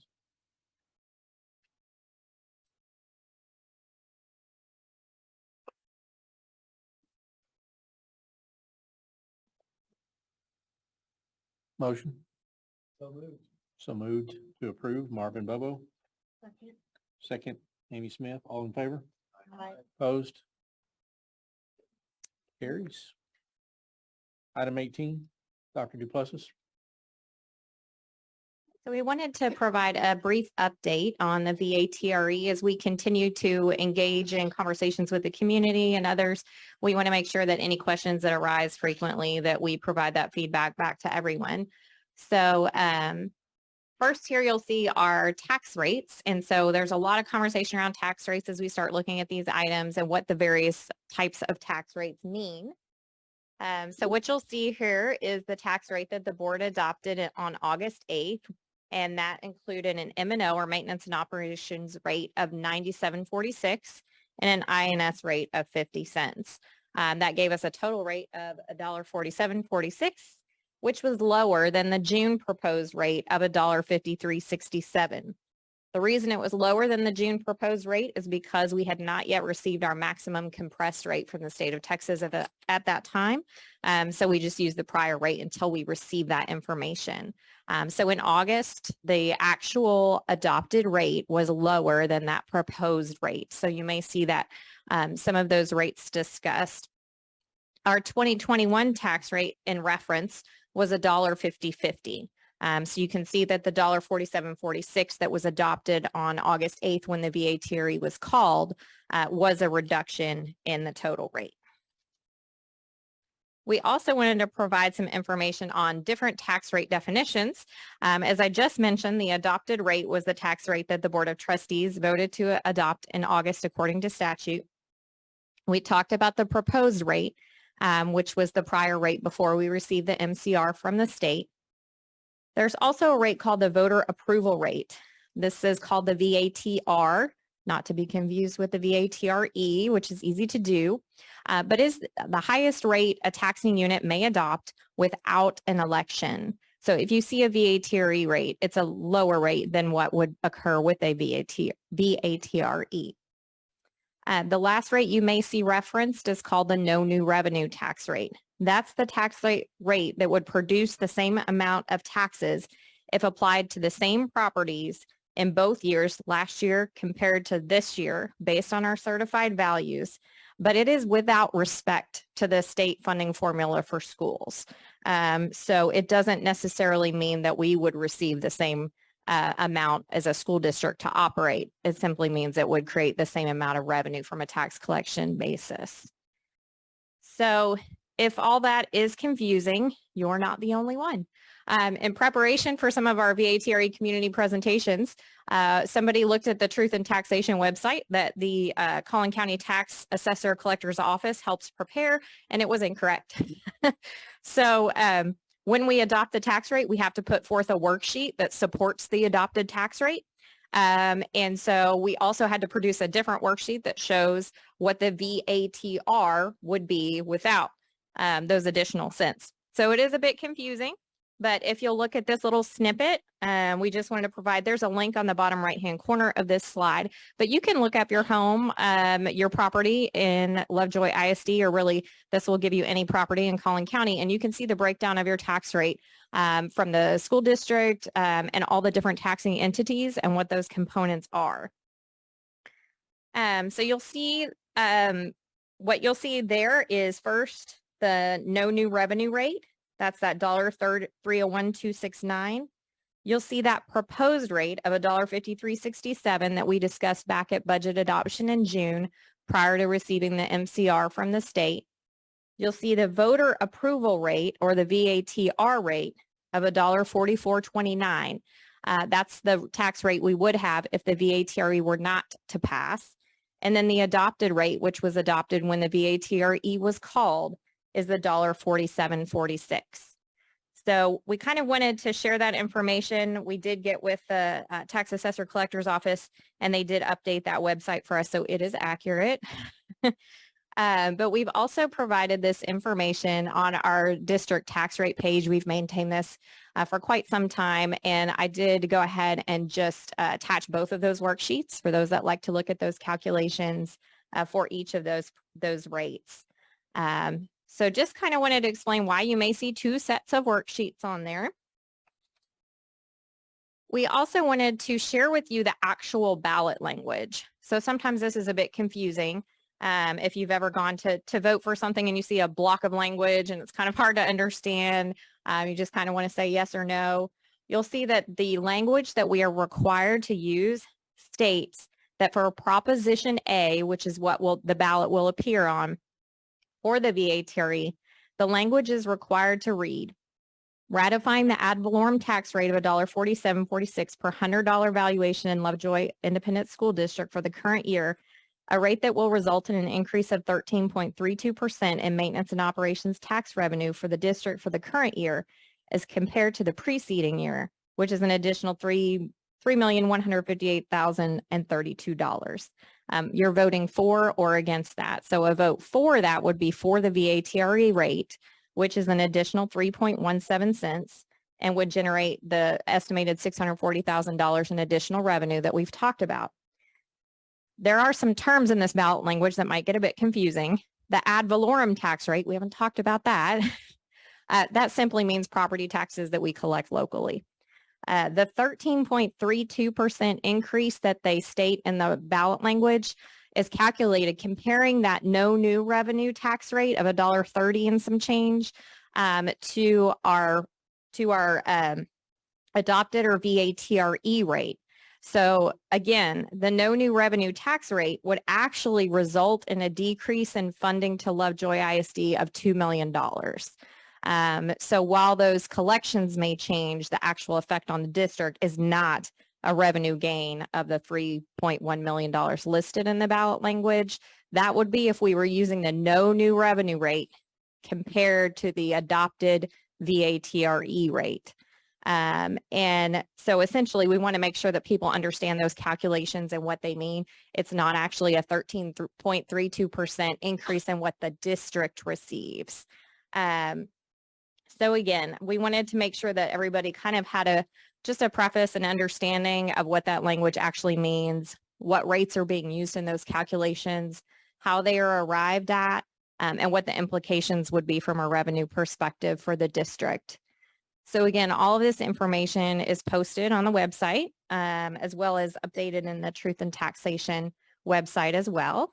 And we have some updates coming soon, I'm sure, to the last portion of our VATRE website, but the site is listed there, lovejoyisdvatre.net. So definitely please continue to review that if you have additional questions. We've gotten some really good feedback from the community that's helped us provide more detailed information and hopefully some helpful responses. So at this point, we'd be glad to answer any other questions you may have. Both sets of worksheets are in the board book as well.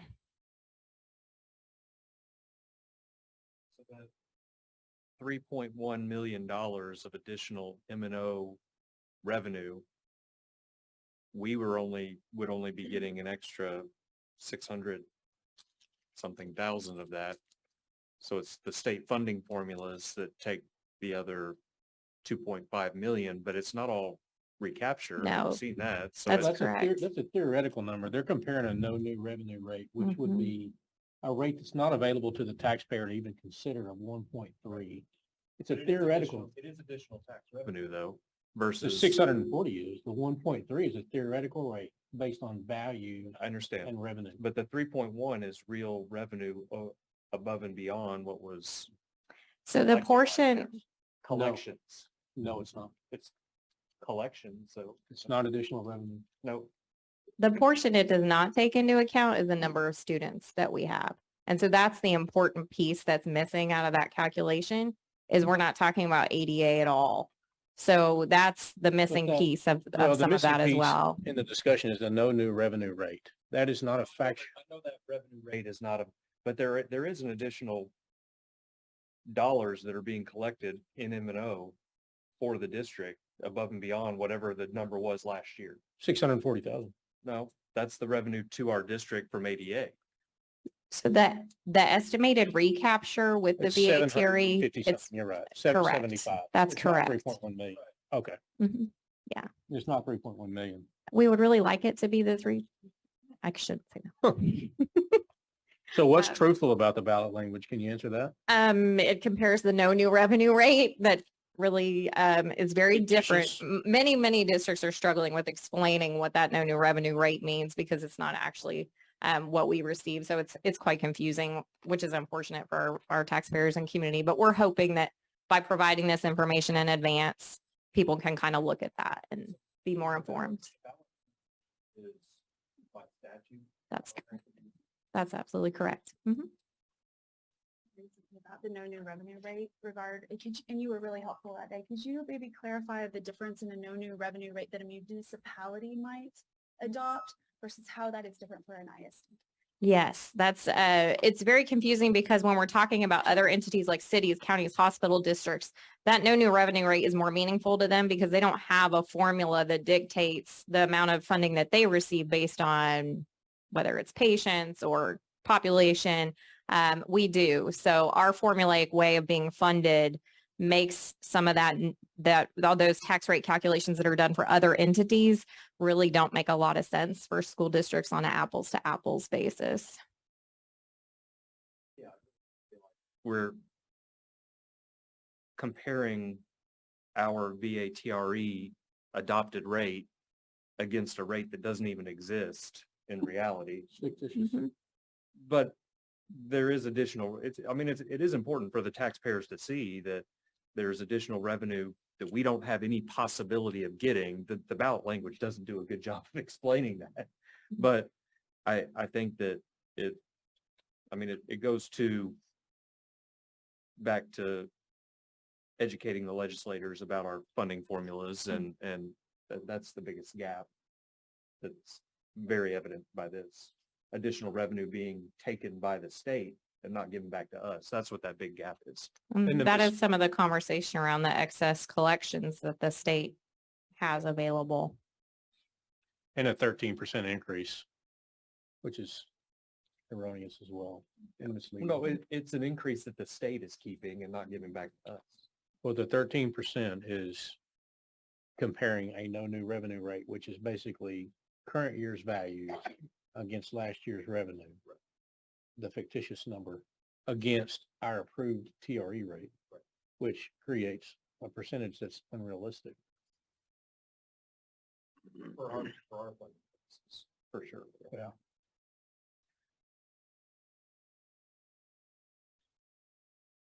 So these slides came directly from Q&A eventually?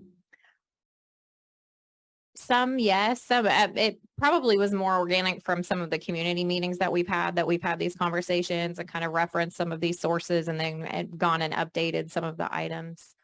So yes. Are there other questions that are other than these that we potentially? We haven't received a lot, frankly, from the online form. Most people have actually come to the presentations. And so we've been kind of writing down some of the feedback from that and using that as a source. And I know Katie also included some of this information in Connect with Katie last week, just for a broader audience to make sure the information is being received.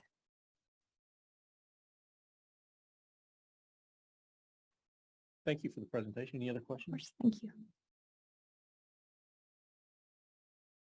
All right. Item 19 would be our cabinet reports.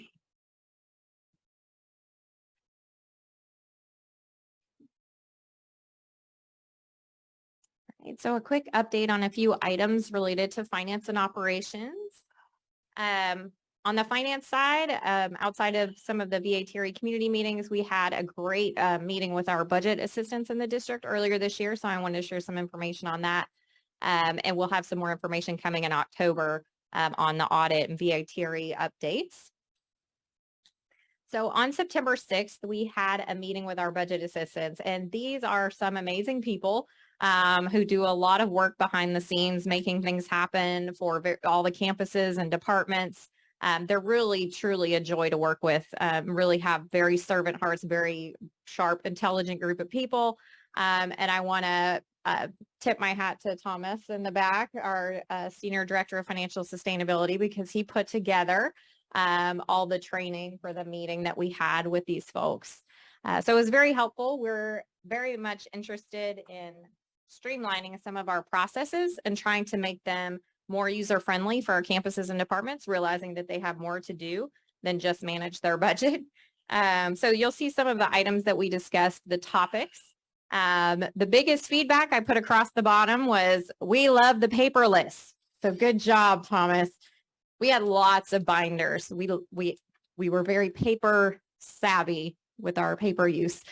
So we've tried to streamline and put things online as much as possible. And so one of our awesome folks in this group said, we love the paperless, can we do more? So they keep doing more to streamline those processes. And I want to thank you for that work. It makes a lot of difference for everyone. So that's been very effective. Some of those changes have been electronic budget amendments. We used to do those. Somebody would send an email to somebody who would then create the budget amendment, who would then put it in a sender, who then would get somebody else would go in and approve it. And now we're allowing individual department managers and their budget assistants to go ahead and amend their own budget. So just decentralizing some of that work and allowing people to streamline and get the things they need to get done.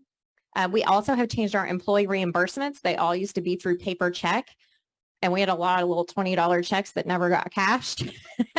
So we've changed these so that they're all electronic funds, just like our regular payroll checks. So we're hopeful that that's helpful to our staff as well. Future things that we're working on are paperless accounts payable procedures, internal invoicing, and doing some system coordination with some of our payable software. So a lot of kind of behind the scenes work, but really, really proud of the work that that group is doing together. On the operations side, we have just a few minor project updates. We are now focused on getting rid of some additional items that we have left over, some of the smaller things. We'll probably have a lot of library books going on auction fairly soon. If anybody's interested in those, keep your eyes peeled on reneebates.com. We have a few things we keep putting out there as we have time to get through all those things, make sure that we've offered them up to folks inside the district first, and then put them through the salvage and auction process. All the other items I think we've had kind of slated once we receive materials for the playground, the doors, etc. I know that Student Services is working with the vendor on the cell phone amplifiers. So that's kind of where we are on all those. Our similar status to last month, but this is my favorite picture. Thank you for sending it to me. So this is the band at LHS on the new band parking lot. Look, they can even see the lines. So really glad that they're able to use that more fully now. Must be why they won that competition this weekend. I'm just going to say. Right? Or the dogs. The dogs. They really are amazing kids. So it's fun to watch. It's great you got it done so fast. Thank you. Thank you.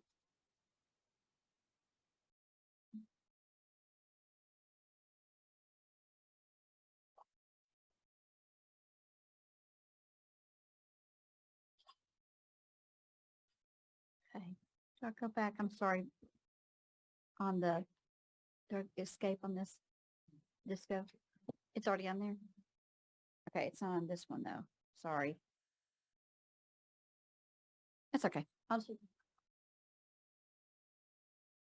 All right, we have some exciting things going on in teaching and learning. And one of the things that we started this year were vertical teams, and vertical teams in the content areas of social studies, a vertical team for science, a vertical team for math, and a vertical team for English language arts. And these are made up of our teachers and district staff. So the vertical teams consist of pre-K through 12th grade teachers, a representative from each of those grade levels, in the following core content areas I talked about. So we have, with having 2 elementary schools, we made sure that we had a representative from each grade level on those campuses too. So, and we have also included representatives who teach special education and also gifted and talented as well too.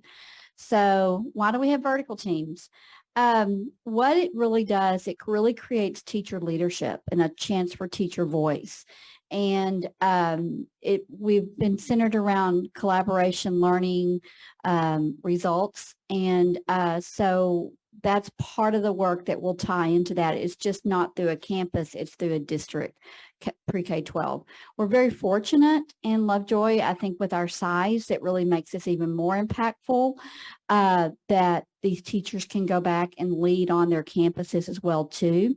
So some of the things that we do is that they look at the student from pre-K all the way through 12th grade and the impact that we're having. And they help with the transition there. And then it also gives that voice and expertise of the classroom teacher coming into the discussion when we are making decisions about curriculum or instructional practices or the way that we assess students. So we recently did some work this past week with each vertical team. We had a half a day for each team. So we put subs in the classroom, and we had a consultant come in who's done some work with our district on leadership. So sometimes transitioning from a teacher to a teacher leader can be a little different, and what does that role look like? So that's how we spent that time. We also spent the time going over what their roles and responsibilities were in serving as a teacher leader. You know, that was just not keeping the information in, but also sharing it back and also helping support the implementation at the campus level as well too. So that just kind of gives you an idea of what we expected. We were also looking for teachers that were great communicators, collaborative, being okay with being a little uneasy, because you're going to have some discourse that, you know, we want to have good dialogue and candor with each other. So the training was centered around that as well. So just a quote here that I really do like: teacher leaders have the ability to really motivate and inspire educational change. And I think that's what's so motivating to so many of us that we're in education, is that we can make a difference, but that's us learning together as well too, and leading that through change. So it's not just up to the campus administrator, it's also up to the teacher leaders too. So we'll be reporting back more. We're going to have another meeting. We have 3 more meetings scheduled for the year, and then we're hoping we're going to be able to carry forward some of this with our curriculum development and writing during the summer as well too.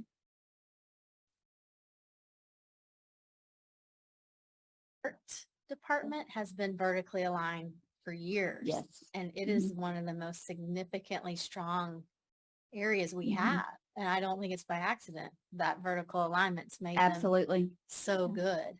Yeah. So to do that with everything is going to be very, very good.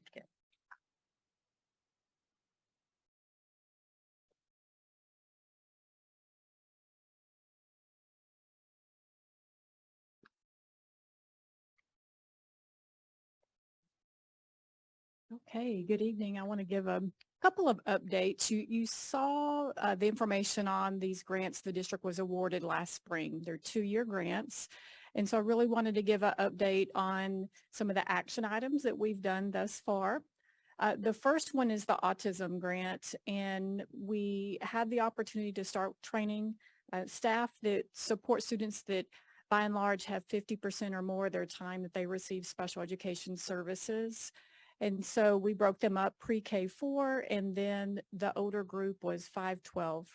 They were able to go through the components of the program, looking at lesson plans, teacher materials, and really trying to find ways to support students.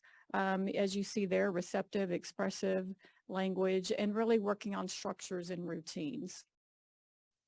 But not only did we do the training, the way we wrote the grant allowed for job embedded coaching. So right after the training, matter of fact, the following 2 days, there was a divide and conquer with the STAR autism coaches who led the training that were in the classrooms and helping the teachers to support and implement the program, and then gave them written feedback along with additional visual supports to help them in moving along with the training. We'll have additional training opportunities in job embedded coaching, but we are giving them some time for implementation. One of our instructional coaches, Mrs. Wittes, that was here, she also has that information for the campuses she serves, as well as the other 2 instructional coaches. So they'll also be monitoring, as well as our BCBAs.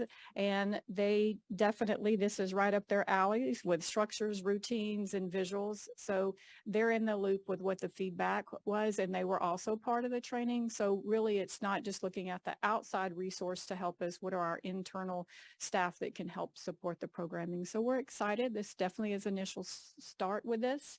Again, it's a 2-year grant opportunity, so there'll be more to come. I'll keep you updated. The second grant that we were awarded was a dyslexia grant. And again, that is another 2-year program. So we were able to, on September 6th, to pull the K-6 teachers and start looking at the build, the early reading intervention resource. And the nice thing about that particular group, they were all staff that had went through the Reading Academy the year before. So this allowed them to start implementing with some programs that will help support reading and reading intervention resources. Definitely a lot of feedback. This also, with some of our internal staff, has job embedded coaching in there for usage of the program. so far feedback has been, again, it's still fairly new, but feedback's been really positive for them to apply their learning that they spent many, many hours through the Reading Academy and now has a resource to be able to use that. We've kicked off, started doing coffees for SAGE, and that's our special and gifted parent programming. It's a partnership through the PTO. Always have to stop between PTO or PTA. Yes. And so it's been nice. We've had one here at our Early Childhood Center. We've had our event at Hart, and we have some future dates that are coming up. But what I think is most important, we have a nice acronym here that we put here that the intent behind SAGE really is that partnership with the district and the community and our parents to learn and grow from one another, and as well as the district learn and grow from our parents. But we want to create awareness and promote connection and communication and education. And so it's been nice. We've been just laying some just foundational information.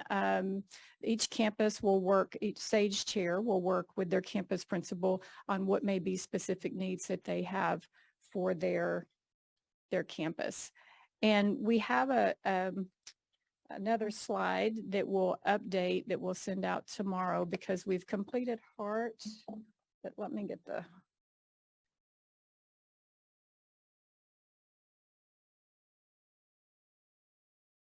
So let me add Lovejoy High School will be, what's not on there is Lovejoy High School will be October 12th, and then Puster will be October 25th. So we do have them scheduled for all campuses, but the time that this was sent in, they had not all been scheduled. So I do want to make sure that we give all SAGE chairs credit. They're all scheduled, and we'll make sure we have that information out and readily available. And then Special Olympics, one of the greatest highlights, if you've never had the opportunity to see our student athletes showcase their skills and talents. This year we do have Vicki Fetter, who is also doing our adaptive PE, has strong ties with Special Olympics, and she's the biggest just cheerleader for Special Olympics, has our staff very, very excited about the direction in which we're going. So we're starting with bowling, and the nice thing about Special Olympics is truly eligible athletes are age 8 to 22, but they do have athletes in training that's age 5 to 7. And some districts choose not to bring 5 to 7-year-olds to the local events. And we think it's a great training ground for our student athletes to get there, get the experience, have them ready for when they are that eligibility age of age 8 to 22. We are ramping up. We'll be going to Allen Bow for practicing.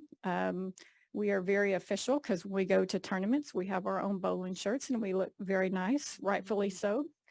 We do know our competition is going to be in Sherman, but they've not released the date, but it will be in January. It's a little bit unique because normally we finish bowling before we leave for winter break, but this year just how dates are falling, and Sherman, who's hosting that competition, has it in January. So as soon as I get the dates, I'll make sure everybody is in the loop. We will have some local tournaments as well, but those have not been finalized yet. Questions? Two quick questions on the SAGE events. How many of our parents with kids in special educations are participating in those opportunities to visit historically? We have had a mix of both parents who have students who receive services in special education and gifted. I would say, I'm just thinking the Hart one, it was probably 50-50 quantity. They had about 20-ish there, parents. Okay. Then the other question was on Special Olympics. Opportunities or outreach to our existing athletes to be able to participate and support our athletes in Special Olympics, or do we have that? Just because I don't know, do we have that integration, that information getting to those kids? We do. So we actually rely very highly on our PALS, works very, very closely alongside our student athletes. And when we go, just for example, when we go to Alamo to practice, PALs will be there as well. Because what's a little bit unique, when you go to the day of competition, really coaches are not supposed to be out on the floor. Really, their PAL can be there. So what a great way to be able to get them ready for what true live competition is, just like what our coaches and all of our other sports would do. We need to have them prepared for what the day of the live event is going to look like. I have a question to follow up to Barrett's. Is there any alignment? So I see we have all these programs, right? Bowling, basketball, track and field. Is there any alignment with this programs at the high school in addition to the Special Olympics? I get the PAL, but like, have we ever had this group come to a basketball game? Like, you know, we integrated like that, or is that not appropriate just with all the things going on? So as far as having some of our student athletes that, let's say, want to participate in basketball coming to Just one come of the to the game Lovejoy and high sit school. together, like Yeah, camaraderie. absolutely. I'm thinking, like Lori was talking about all the Mhm. vertical alignment. I'm just thinking of different ways that's, Yeah, you know, building bonds, and we're so small and that's our strength. absolutely. the So community portion. most recently, our life skills teacher at Lovejoy High School had the students in his classroom, and by and large, most of the students in his particular classroom do participate in Special Olympics. And so they all came as a class group and came to the football game, was definitely an integral part. So that is definitely something that we can continue to explore. Thank you. Thank you.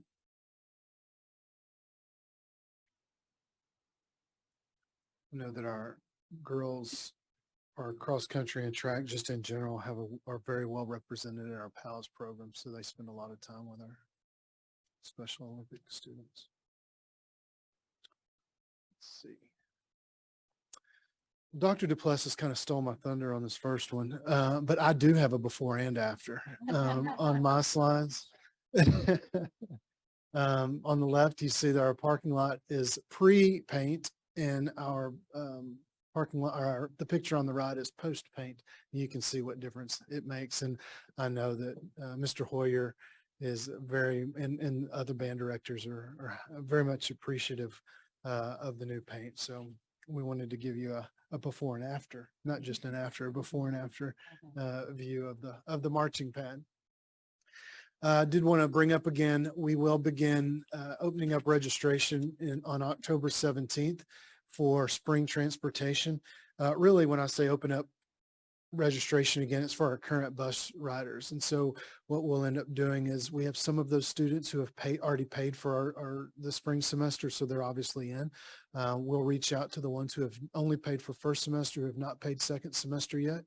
And they will let us know through a Google form that we'll send out on the 17th whether they want to take advantage of transportation services, and they'll have up to a certain date. I forget what day it was, November 11th, I believe, to pay for their spring bus transportation services. And then we'll reevaluate after that date to determine how many seats do we have available and potentially open it up to any new riders for the spring semester. We are putting together and have put together an attendance task force for the district. As you guys are very well informed, our school funding, as well as more importantly, our student learning, is tied to having your being in a seat in the classroom each and every day. And we want to make sure that we're doing everything that we possibly can to provide, to make it as attractive as possible to be in school for our students. And so we've put together an administrator from each campus, a teacher from each campus, 2 parents from each campus, 2 high school students, and a district nurse to look at it from a health perspective. For our attendance task force, the first meeting will be on October 3rd at 4:30. And we're really going to look at school attendance, kind of what our requirements are, all the different ways we take attendance in that first meeting. And then we're going to really dive into what are some different strategies that we may be able to utilize to get students to make sure that they're in our classrooms each and every day. We've done really well up until this point. I think our ADA is somewhere around 97%, which is really good. And if we can maintain, we'll be well above our 95.5, which I think is what we budgeted for. for this school year. So I'll give you an update on the attendance task force meeting that's coming up on October 3rd. We do have a Willy Wonka Jr. musical at the middle school that's going to begin on Thursday, October 27th, and it'll run for 3 nights, Thursday, Friday, and Saturday. If you've never been to a middle school musical, you should go. It's impressive. Those kids do a phenomenal job of just the talent that we have in our middle school. It'll blow you away. And so I don't expect anything less from Willy Wonka Jr.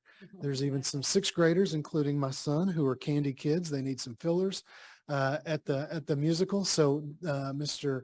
Nick, the new theater teacher at the middle school, allowed for some 6th graders to come up and just take part in it. So it's a good opportunity for them to get their feet wet in the performing arts. Finally, and I don't have a slide for this, I failed to do that, but I did want to make sure and recognize the band program. As you know, Mr. Hoyer is our director of bands, and he sent a recognition that they received from the Foundation of Music Education for our Lovejoy High School Wind Symphony band, and they were a national winner for the 2022 Mark of Excellence and National Wind Band Honors Project. And that's a huge award. It's a national award. And as you know, they won first place at this past weekend at the Golden Triangle Marching Competition. And so it's, you know, it's I wouldn't say easy, but it's very satisfying to be able to work in student services with all the success that our kids have. I mean, not only do we have it in academics, as we saw tonight, with our national merit semi-finalists, but in student services with athletics and fine arts. There's a lot of great things happening in Lovejoy, and it's fun and easy to be able to share that with you guys.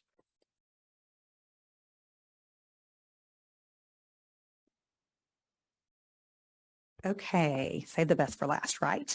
First of all, I want to thank our guest educators. Hold on. There you go. Thanks, Jack. Oh, first of all, I wanted to thank all of our guest educators.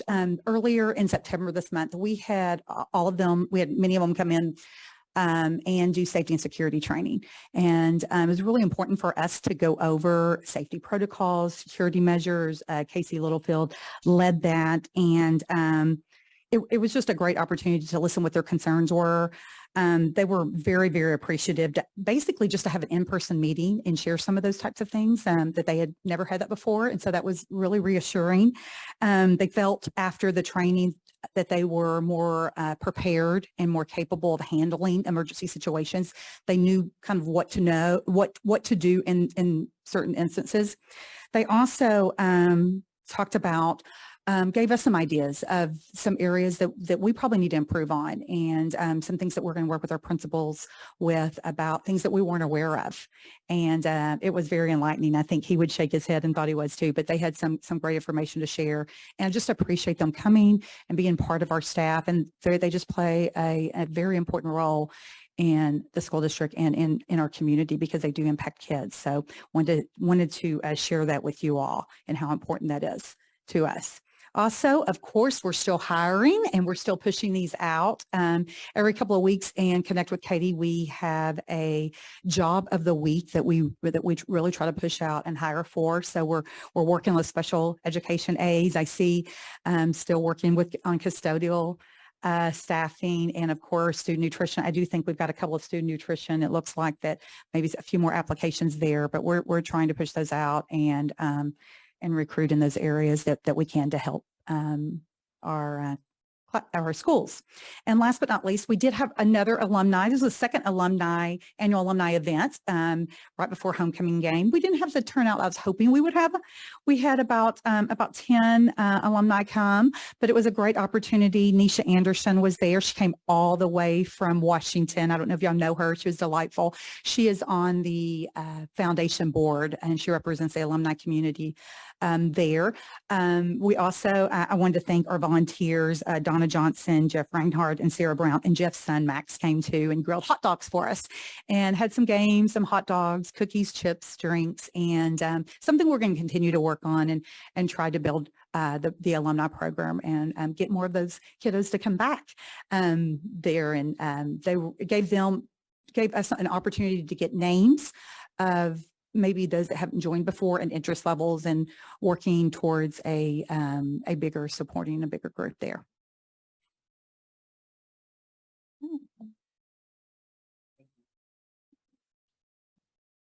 And I believe that completes 19. So item 20 is Ms. Cordell's report. Good evening. Well, before I jump into community engagement, I did want to share that at 4:39 p.m. today, I got an email and the subject line said, breaking news, Lovejoy ISD is #1. And I was like, well, I already knew that. No, but it was breaking news because we just received information from Niche that they have released their 2023 designations, and we have been rated the #1 district in Collin County.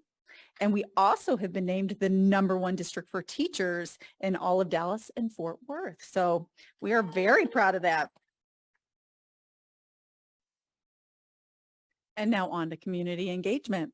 If you noticed in my weekly newsletter, I shared some information about 2 engagement opportunities that we are very excited about. The first being Leadership Lovejoy. And so we're excited to be rolling out information about the leadership class of 23. This is an opportunity for a deep dive into our district by parents and community members. We're going to educate these folks on the operations of our district. They'll get to know each member of cabinet, their areas of responsibility, have the opportunity to tour our facilities, as well as engage with our campuses. We really want them to understand the workings of our district, our priorities, and how we go about our business, and build relationships with them throughout this process so that they can be informed ambassadors of Lovejoy ISD. This also serves as a really comprehensive training and an excellent step if somebody down the line is interested in future Board of Trustees service as well. These will be pretty much full day in-person engagement opportunities, and you can see that reflected on the schedule. We will meet from 8:30 to 3 p.m. That first meeting will occur on October 14th. There's 5 of those opportunities, and then we hope that you would be agreeable to celebrating these folks and recognizing them at our regular board meeting in April.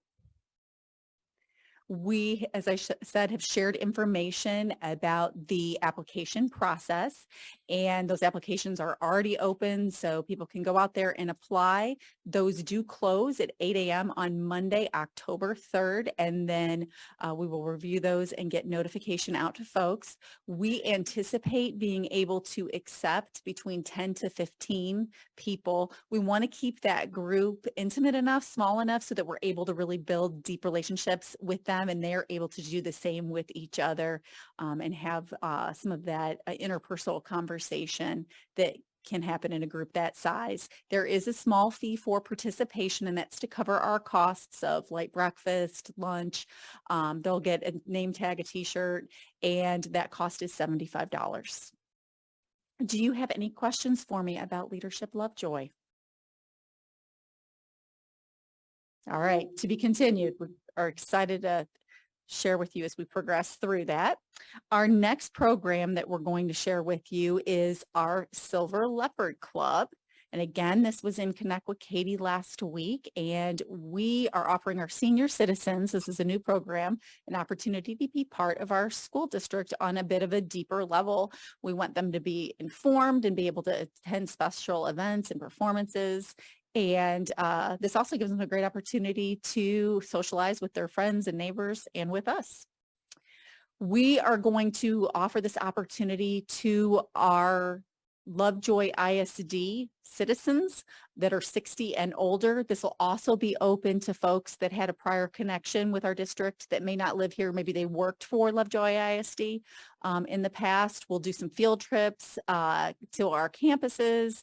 And in addition, the members of our Silver Leopard Club will also automatically, of course, have our Silver Leopards Silver Card, which we will share about here in a minute. And we're excited for our students to be able to present to our Silver Leopard Club and perform for them as well, since they are so talented. Here's more information on the application process. You can see that that first meeting will be at the end of October. These meetings will be 2 hours in length.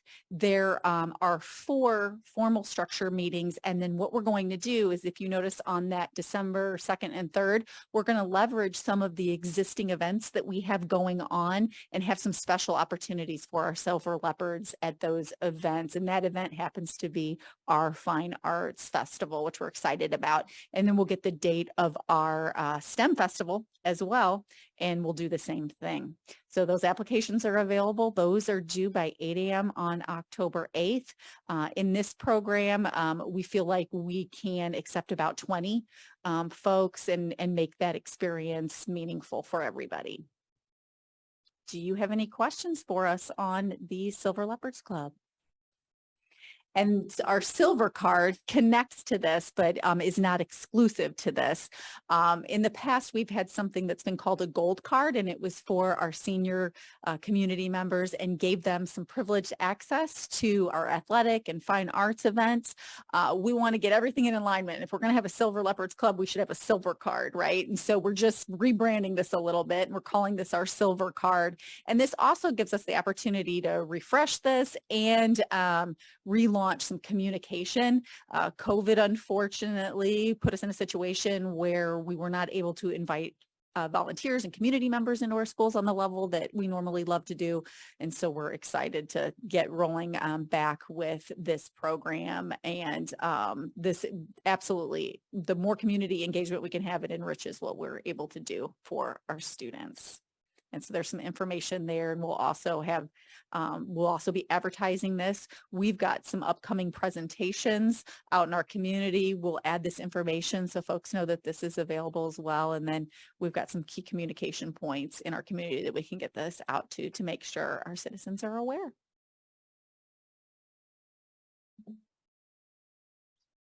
Thank you very much for those updates. Our next item on the agenda is item 21, public comments related to non-agenda items. No comments this evening. Announcements, just wanted to, 2 quick thank yous. Thank you to our State Board of Education Rep Pam Little. Had an opportunity to meet and visit with her, and she is working hard for public education in our state, and we're grateful for those efforts, and would encourage you to educate yourself about the work she's doing and help understand that. Also wanted to thank the community for participating in annual appeal for the Foundation for Lovejoy Schools. And not to steal their thunder on their announcements and recognitions, but we've just really done a really great job to support our education foundation. And so it's exciting to see that happening. With that, we would be adjourned.